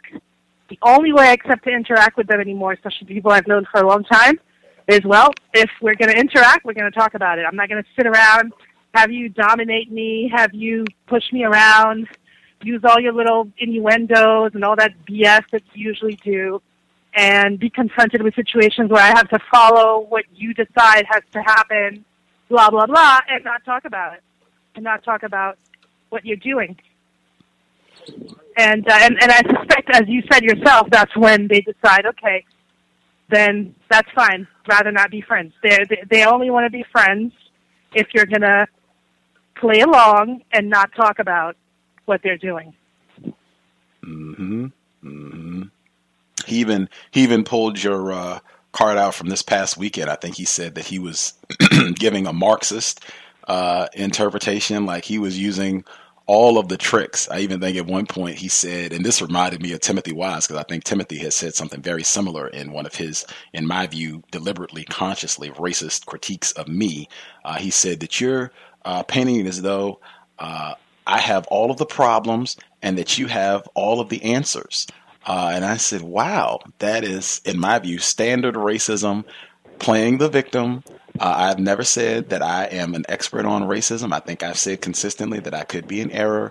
I might be wrong. I've encouraged folks, set me straight if I say something that's not accurate. And I don't even recall saying that you have all of the problems. I've just pointed out a few points where we're in agreement. You say that you're a race, or that you practice racism. I'm in agreement, and I'm just pointing out some other instances in the book where I think you are practicing racism deliberately, consciously. And he went off on that, but yeah, he slipped your term in about him having I'm coming with a Marxist analysis of all this, and classic. I did hear that. Yes. And I was like, interesting. Yeah, I heard it. I didn't process it, but now that you mention it, it makes sense. The other person who said the same thing, that line, oh, you're acting like you have all the answers, I have all the problems. Jackie Badalora said the same thing. I just re-listened to her interview, her second interview with you. That's in there too. It's the whole, of course it's not that black and white. Of course you've got to nuance things, That's classic. Everything is relative. Everything's relative. Mm-hmm. That's classic Timothy. And I think that's when you either answered or you waited till she hung up and you said, well, if I go and ask my wife, are you cheating on me? Is the answer yes or no, or is it relative? Mm-hmm. If I want to figure out if somebody stole from me, is the answer yes or no? Is the answer relative? You either stole from me or you didn't. You either cheated on me or you didn't. That kind of thing. And it's true. You're either practicing something very ugly and despicable, or you're not. But they want to practice it, and for you to not talk about it. That's when things are cool. That's when things are fine, and that's when you're cool. Mm-hmm. Mm-hmm. Absolutely. It was a lot of that universalism, Dr. Ani Yurugu, where she talks about, I feel like he was doing a lot of that at the beginning, really all throughout the program. And so I think he even said it explicitly at some point. He said, well, I guess you think racism is the biggest thing out there, but I think it's more human, and we all engage in other. And he even did the quoting James Baldwin. I said that's another stand when they will look for, typically it'll be a dead non-white person that they will try to quote and pass off some of their foolishness. That way, if you don't agree with what they have raised, well, it's not me. That's what James Baldwin said. So you end up having to disagree with a dead victim of racism. But he pulled out a lot of the standard racist refined tactics. I hope for people also, I hope is not lost on folks that he's in Seattle. I think a lot of folks have talked about how they have a lot of refined racists on the East Coast, in New York, I think specifically. Man, I don't think anybody has anything on the white people that are on the West Coast. I'm talking all the way from California all the way up here. Oh my, they are, it is extraordinary. I would say this is a great example of the type of white people that you have out here in the Northwest, really on the West Coast in general, from California all the way up through Seattle. I think he is very representative of what they would call white liberal, much more refined white people who might even be willing to engage you in talking about racism and might be very well read. James Baldwin, Timothy Wise, Dr. Peggy McIntosh, can rattle them all. Boom, boom, boom. Michael Eric Dyson, France Fanon. I mean, they have read. I have even bumped into white people. They have read Dr. Frances Cress Welsing's work, and they know it well. Man, extraordinary breed of white folk out on the West Coast. I didn't grow up out here, but that's just my observation. I could be in error. It seems like they are much more up on game out here, and it's even worse because there are fewer non-white people. So I feel like white people can be a lot more lax. They tend to, as he admitted, sexual intercourse with a black person, having quote unquote black friends. They tend to be a lot less explicitly cruel, explicitly harsh in the way they practice racism, because it's not as many dark people out here. It's not as many black people. So it just, I think it is a really dangerous environment. I've said all the time, if I was born out here, I don't think I'd be doing this program. I think I'd be confused, and Professor Shields would probably be one of my closest buddies. We'd be trying to go to Portland Trailblazer games. Anybody have anything else they wanted to get in before we wrap up? Yes, I did want to say something quick. I noticed you were muting me. Sorry, it's freezing out here, so I had to get into a not so a warmer place, and of course there was music in there.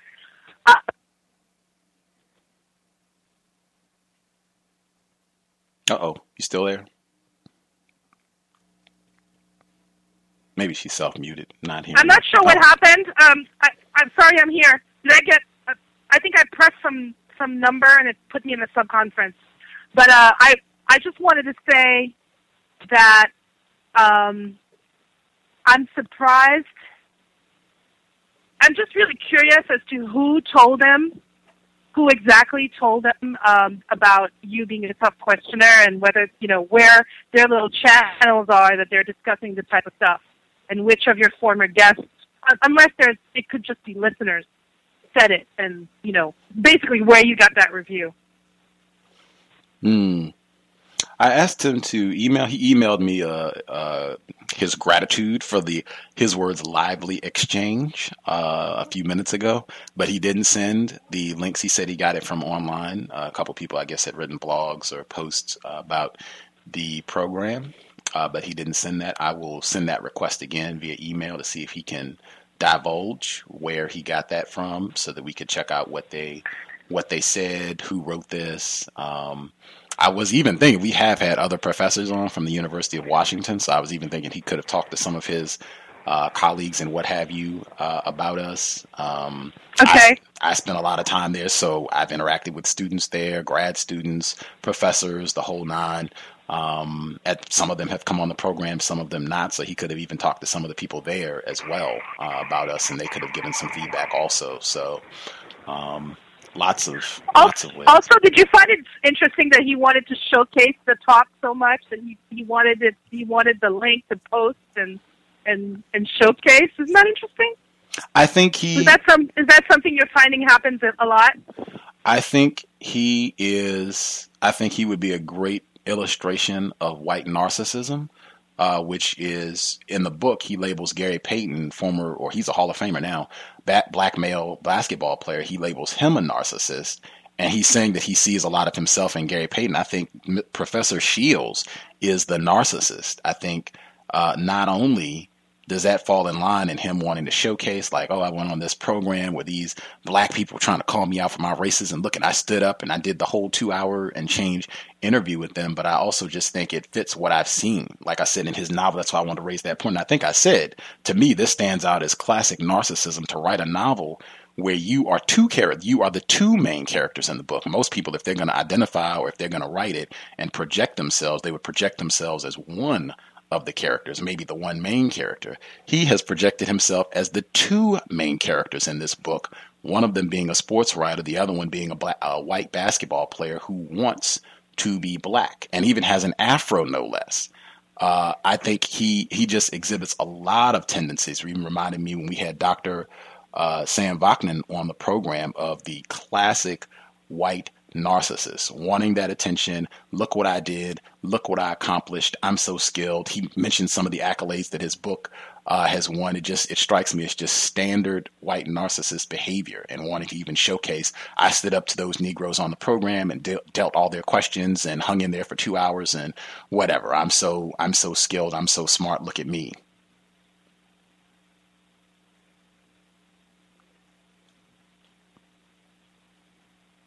If that makes any sense. Anywho, I will assume everybody is good, and as I said, we'll be back on Friday. Yeah, Gary Payton, I definitely remember that. Gary Payton is retired now, but I definitely remember when Gary Payton was playing basketball. He was an uppity Negro. Absolutely. Like, I don't know if he retired, maybe, I don't know, 5-6 years. I don't know. He retired a while ago, but definitely he would be one of those that would be classified as uppity. At any rate, Friday, regular broadcast time, 8 p.m. Eastern, 5 p.m. Pacific. Nelson Mandela, Long Walk to Freedom. Looking forward. I hope you will do something constructive with your time and energy between now and Friday. And if the book, since we had a listener who said they have the book and they would be willing to mail it out, if you want David Shields' BlackPlanet, Facing Race During an NBA Season, you can shoot me an email. My email address is untiljustice@gmail.com. Untiljustice@gmail.com. Shoot me an email and let me know. And the listener, you can just drop me an email. That way I'll have your contact information, and I will let you know if somebody has interest. If they would like a copy of the book, he said he would be willing to send it out. Hopefully I've read enough from the book that you'll kind of get an idea of what he's talking about. There are a few other interesting tidbits in the book as well that you might find of interest, but it definitely can make for interesting study of racism, white supremacy, and in my view, the narcissism is pretty present in the book as well. You'll see, in fact, the phrase, this would be a great point to end with Mr. Fuller when he says that black people practice racism not because they hate black people, it is because they hate the fact that they are not black. I think that quote, you could put that right on the front of this book, and it would add so much clarity to everything that you heard in the broadcast today, as well as everything that you read in the book. Maybe even all of his books, Heroes as well, and he's written a lot of other stuff too. But that quote from Mr. Fuller about black people and the envy wanting to be black and practicing racism because they are not black, great case study, Professor David Shields. Thanks for tuning in. We were not on at the normal broadcast time, but we will be back to regular on Friday. It has been time. Racism, white supremacy should have been replaced with justice like yesterday.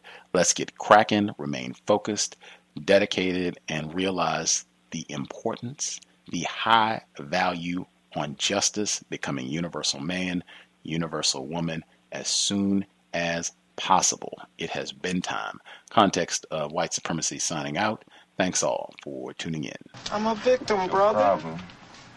You're a victim. I'm a victim of 400 years of conditioning. Shut up. The man has programmed my conditioning. Mm-hmm. Even my conditioning has been conditioned.